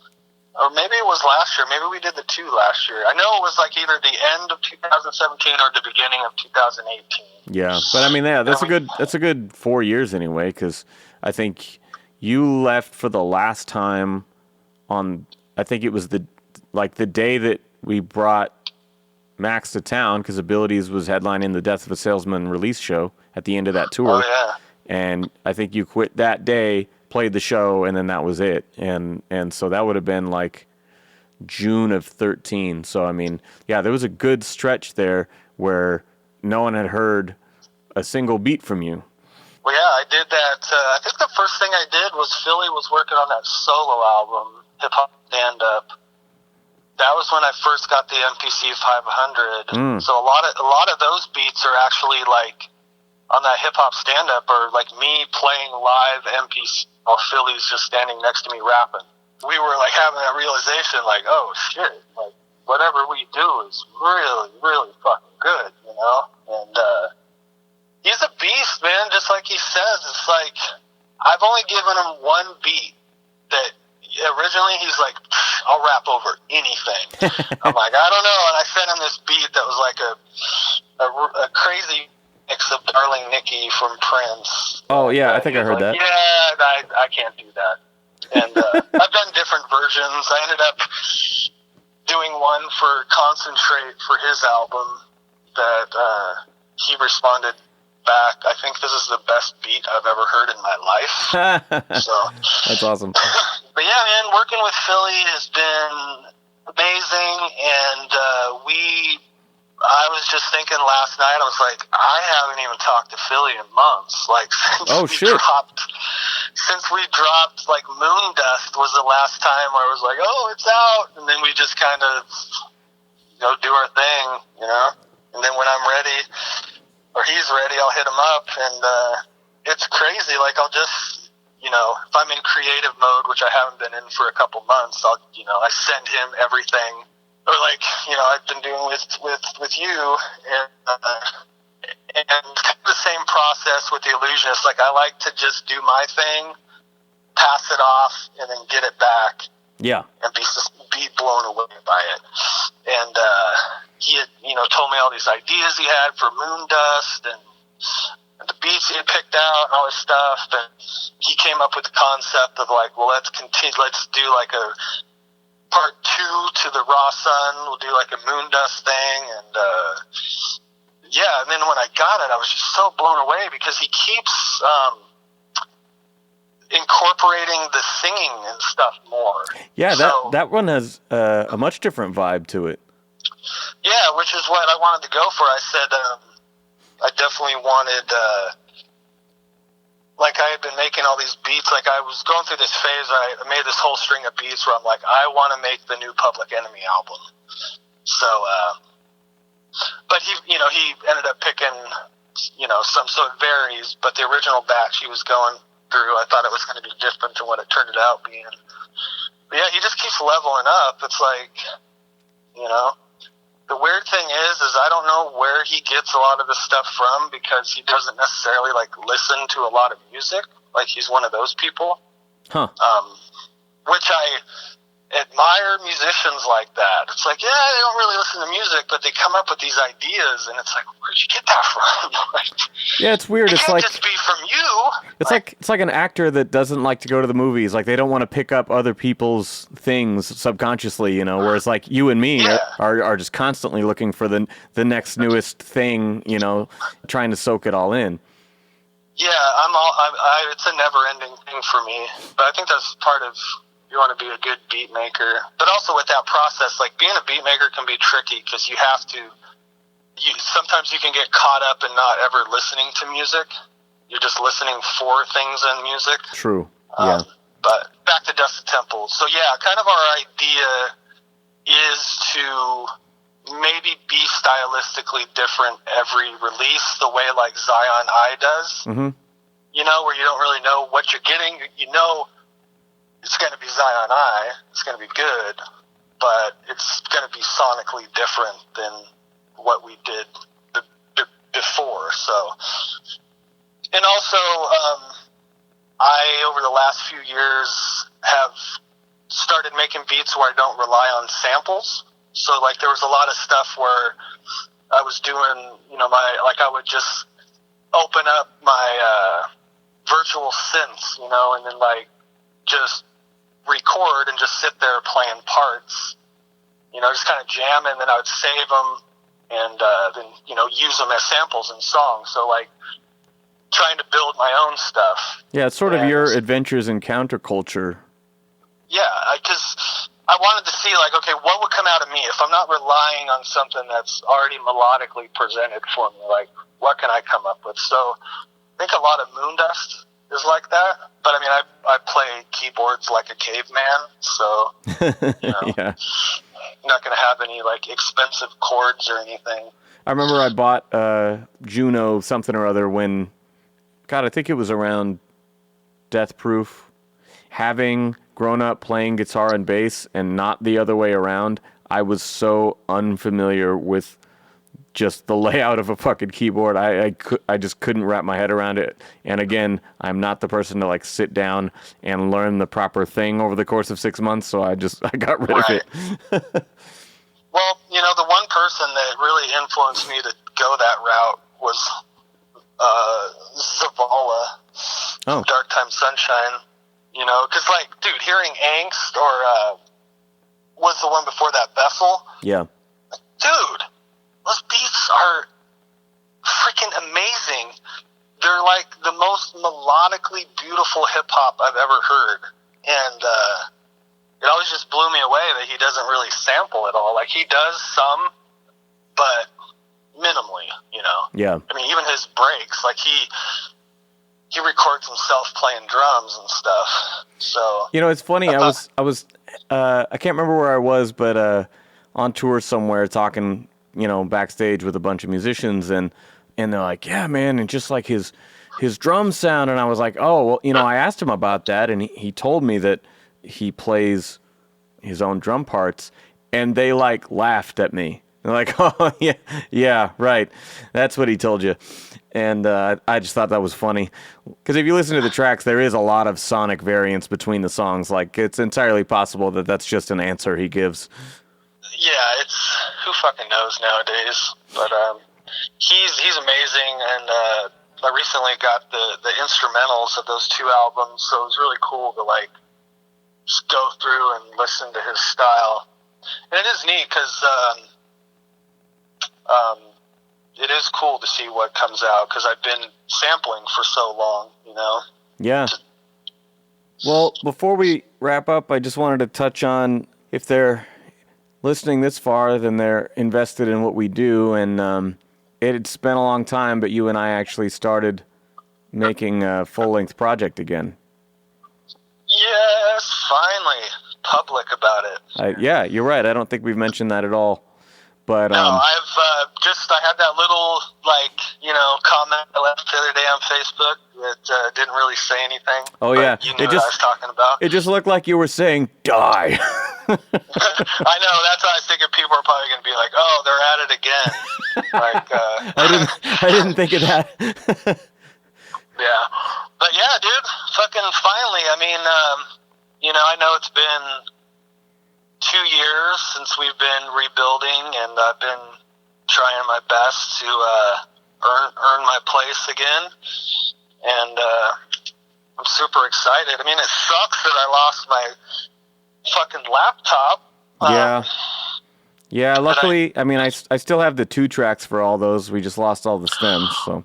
Well, yeah, I mean, I still have everything, because whenever I do anything new, I always send it to JJ, so he's always got a backup. But, yeah, dude, I'm super excited because, you've been doing your thing for so long and been doing mine, and it's awesome. I'm super excited about the idea of, like, being apart for so long, and at the same time, we've bettered ourselves with our art, and now we get to come back together. It's kind of both of us at the top of our game right now. Yeah. I think the catalyst was, because when we first started talking again, it was on the end of the World Has No Idea tour, which would have been into 2016. Some apologies and some talks, and it was like, I'd love to share some of the music I'm working on, and I could kind of see where your head was going, and I was like, dude, I'm not ready to start some other project and have our problems come back to us, and I think it was just over a year ago, the 10-year anniversary of the Illusionists, and we did that 1 track, No Fucks Capacitor, and that song was just so classic ill, but it was over the top in all the best ways again, and we just brought, you brought that crazy side out of me again, and I put the fuzz mic on there again, like our early shit, and we had that just awesome show, and it felt so good to see everybody in the group just smiling and hugging and hanging out, and I think that's really what cemented it and made this whole thing possible. I know that I've been in punk rock mode making this DFS album, so it hasn't gone as quickly as you and I usually work, but I've got 12 or 14 tracks to pick from. I listened to it again a couple weeks ago, and there's a lot of gems in there, and the first 2 that I wrote to, I'm still really happy about. But yeah, the Die thing, it was the first song was called Demented Inventive Energy, which is very much the kind of manic mode that we get in when we're firing on all cylinders. Yeah, it was really crazy, because once, I got really excited once we were just kind of like, well, let's just do it. And then that sound starts coming out of me again that it hasn't been there for a long time. Yeah, it doesn't sound like the dusted shit at all. It's which is awesome, because it just shows, there's something special that me and you do the same way there's something special that me and Philly do. It's 2 different things, but there's such an energy. When I make beats for us, there's an energy that I feel has to be there. It's that punk rock energy, Yeah. It's like, you have to feel it. That's why I like my drums, banging, and I like things to, you gotta feel it. It's why I'm glad that sound came back, because I know what you like brings the strings out again, which I haven't done for a while. And I was just finishing Figures of Speech when we were starting it, and so that was very much kind of the opposite of what you're talking about with Dusted, in that it's me at my hungriest rapidy rap, that plus that crazy energy. Oh yeah, and it started with that one. I was making beats for Figures of Speech, and I had this one thing that I wanted to sample, but I was like, I don't think I quite have the chops to do this, and I sent it to you, and you turned it around in such a, I don't know. It even that stands alone from the other songs we made afterward. Oh, the one sampling that one girl's song. Yeah, Haley Johnson. Which I haven't showed her yet because the song's not done, but I want to tell her about it. But that song came out so good.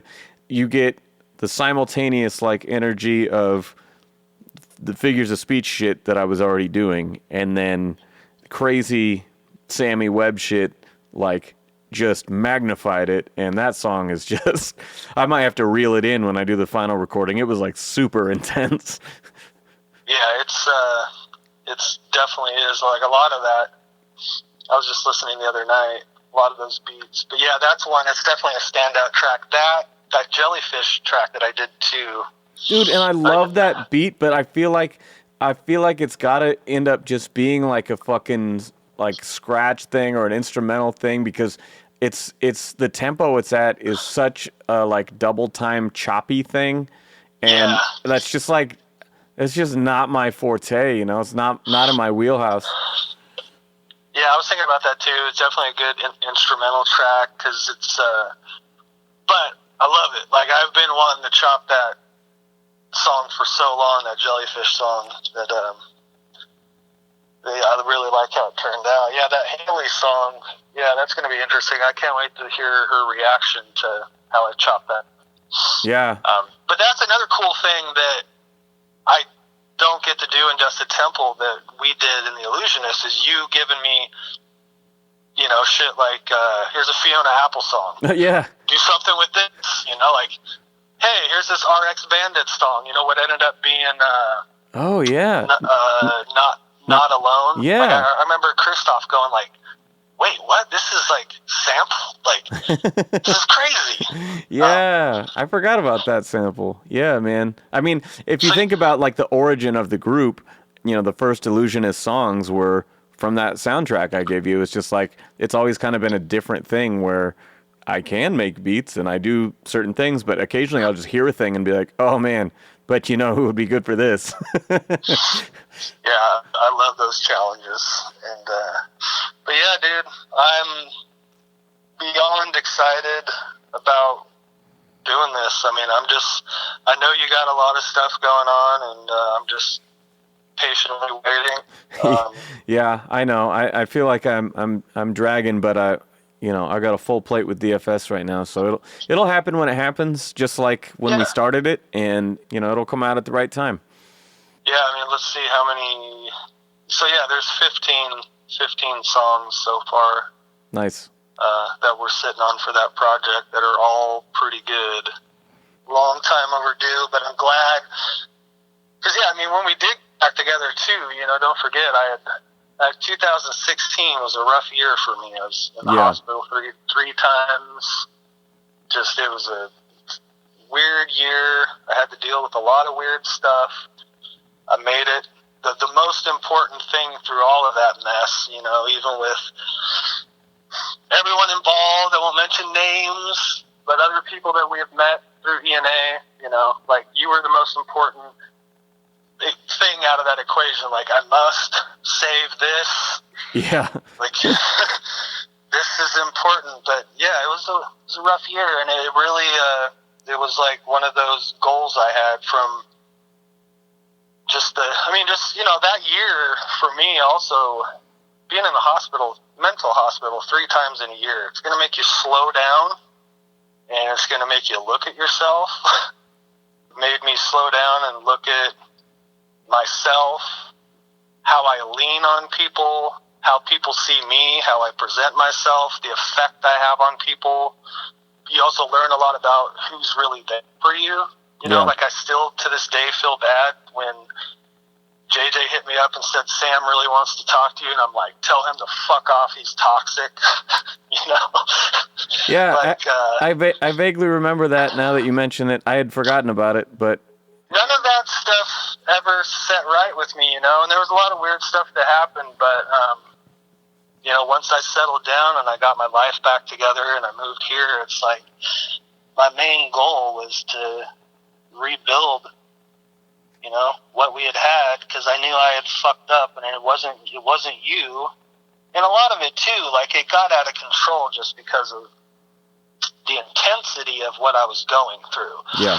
Like, you know, when you're experiencing dissociative disorder, it's kind of hard to keep control of your life sometimes, on top of the anxiety and the paranoia that kicks in. It's not like the government's watching me paranoia. It's more like this emotional thing.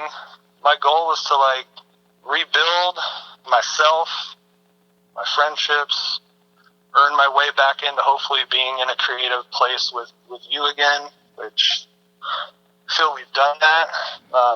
It's been an interesting time since I've known you. Like, you came into my life, like, when I started working at Guitar Center was right when I was coming out of my 2-year period of being a total shut-in.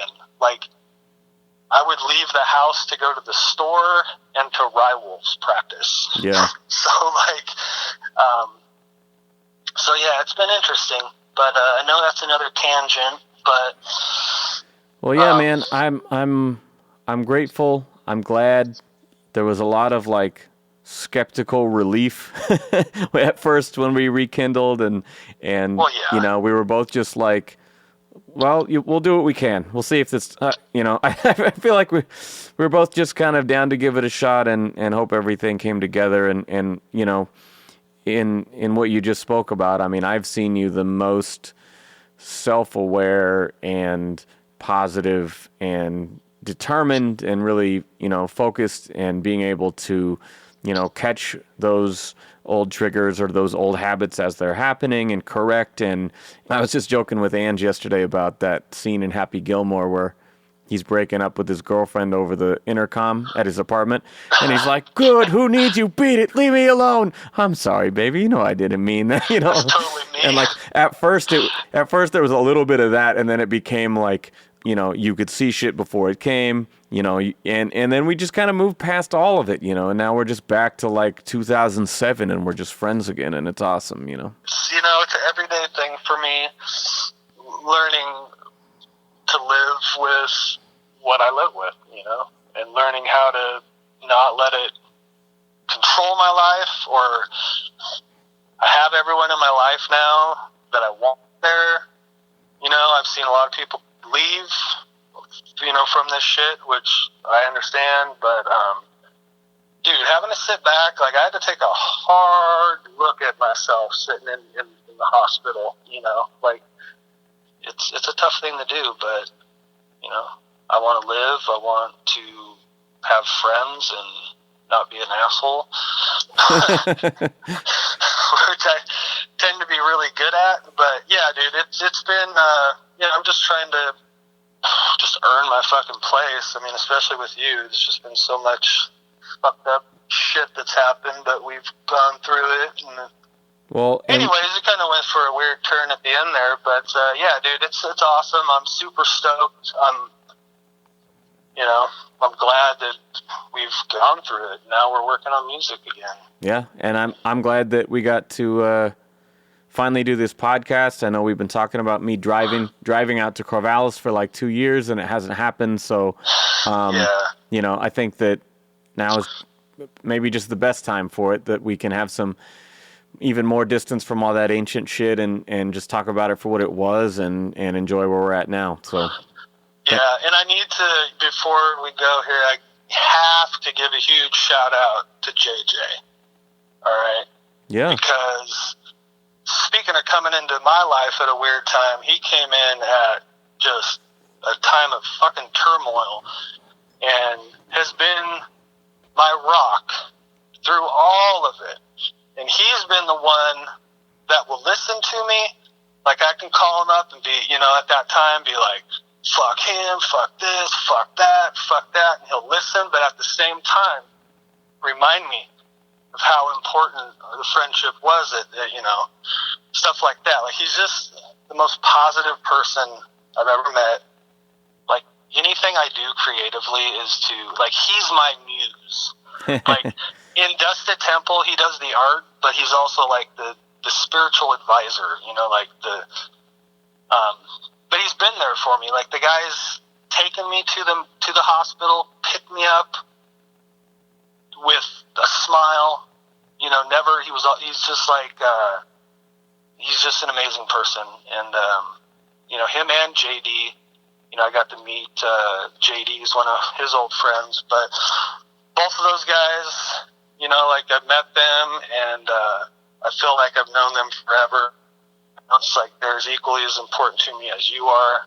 I probably wouldn't be here talking to you today if it wasn't for JJ. And also for you reaching out through Terrell, because we do have to give him credit for that I was not hearing when you would reach out to me at that time until Terrell made me listen, which I still was resisting.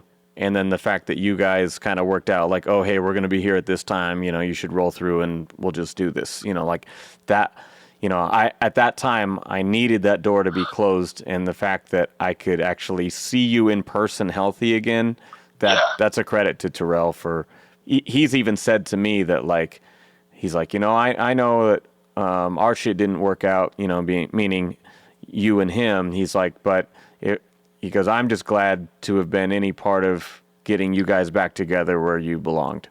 And I think that's great. No, he is huge. And, I do love Terrell, but we had a weird falling out, and, but he was him and JJ, because like, if it wasn't for those two guys talking in my ear during that period, I would have made a really stupid life decision. Like, we wouldn't be having this conversation right now, and I'd be regretting it. Yeah. The rest of my life. If I was to only be left with hearing that DFS album and that's what it was left at, fuck, dude. Like, you win, Yeah. But, yeah, and, honestly, but, I'll say it. Wait. Hopefully he can hear it, but I would love to move on. Like, I miss Terrell. It sucks that nothing came out of, what we were working on for a while there, but he's a great guy. I mean, he's the coach, dude. He's another guy that mentored both of us. Yeah. He's had more time and impact than Mikey and Max did, Oh, for sure. And, so I have to give a shout out to him, and I hope he hears it. And it's kind of the same situation. I was just in a really fucked up place when all that stuff was happening, and didn't necessarily have the capacity to make the right decisions and what I was saying and how I was taking things. But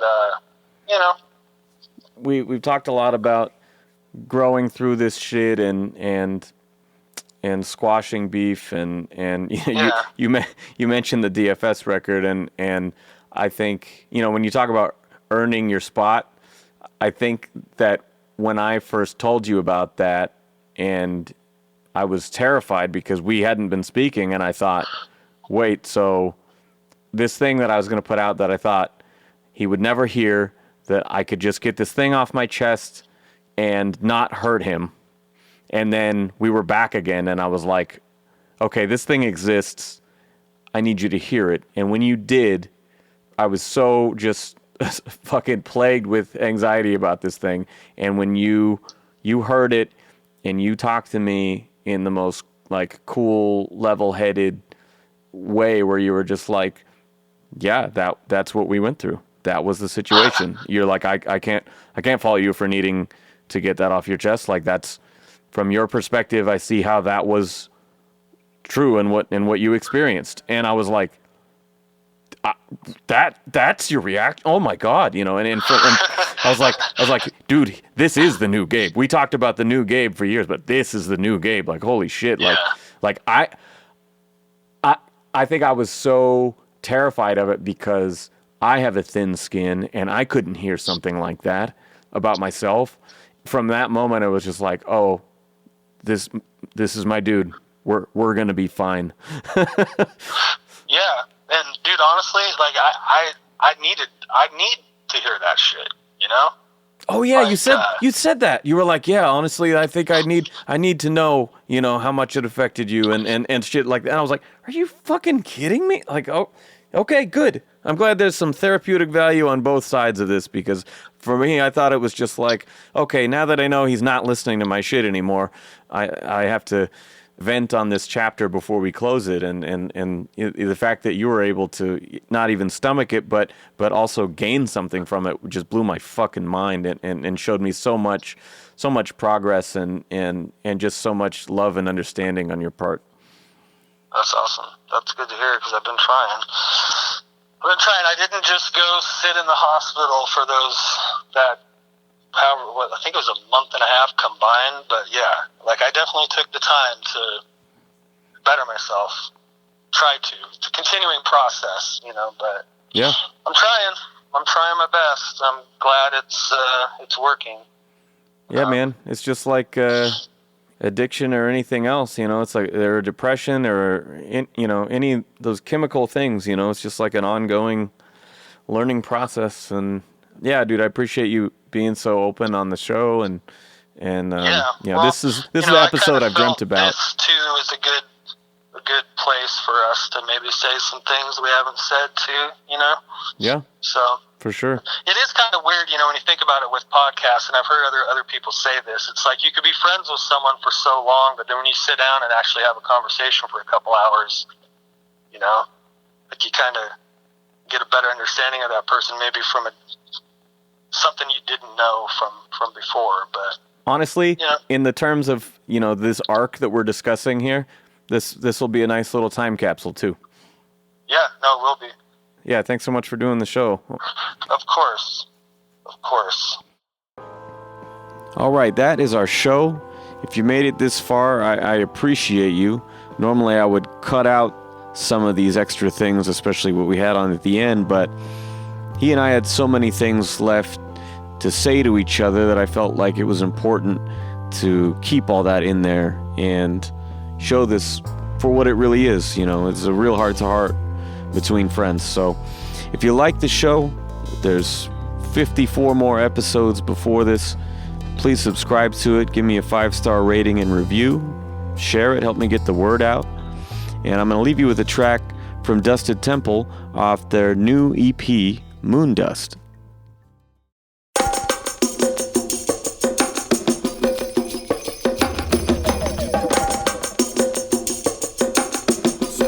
Captain Slog. We have ventured into uncharted territory. We must prepare for the worst. Tell my gal back home that I love her.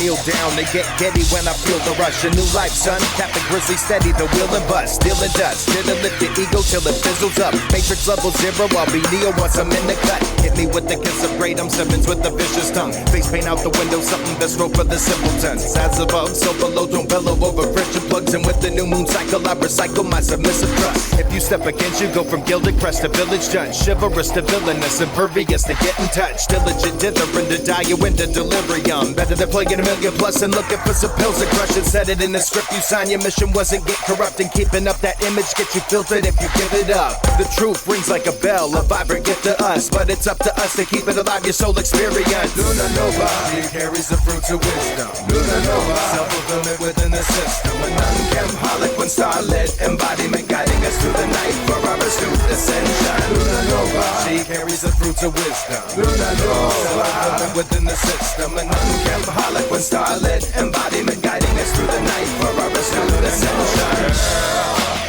La Luna Nova girl, La Luna Nova girl, La Luna Nova girl. It's a cat's game in this rat race. Feel the dogma when I'm on one, sitting fat lace, slow grinding at a fast pace. La Luna Nova's a cache for vast creative pathways. I'm taking life by the masked face. Tell it to redirect me to be the best, cause it's something I can't waste. Now I ain't trying to be in last place, but if you focus on the front line, you're bound to lose your last case. All of a sudden there's a valid reason for beeping. You wanna take it to the grill, you better bring the right seasoning. We some decent men, so to feed the beast within, you're gonna have to agree to bring at least a release and then stop holy rolling. We're all sinners, only saints I've seen lately is some Super Bowl winners. And you's a born quitter, pull the trigger like foreigner. Trust a girl on the moon in the gut as it's delivered under Luna Nova. Luna Nova,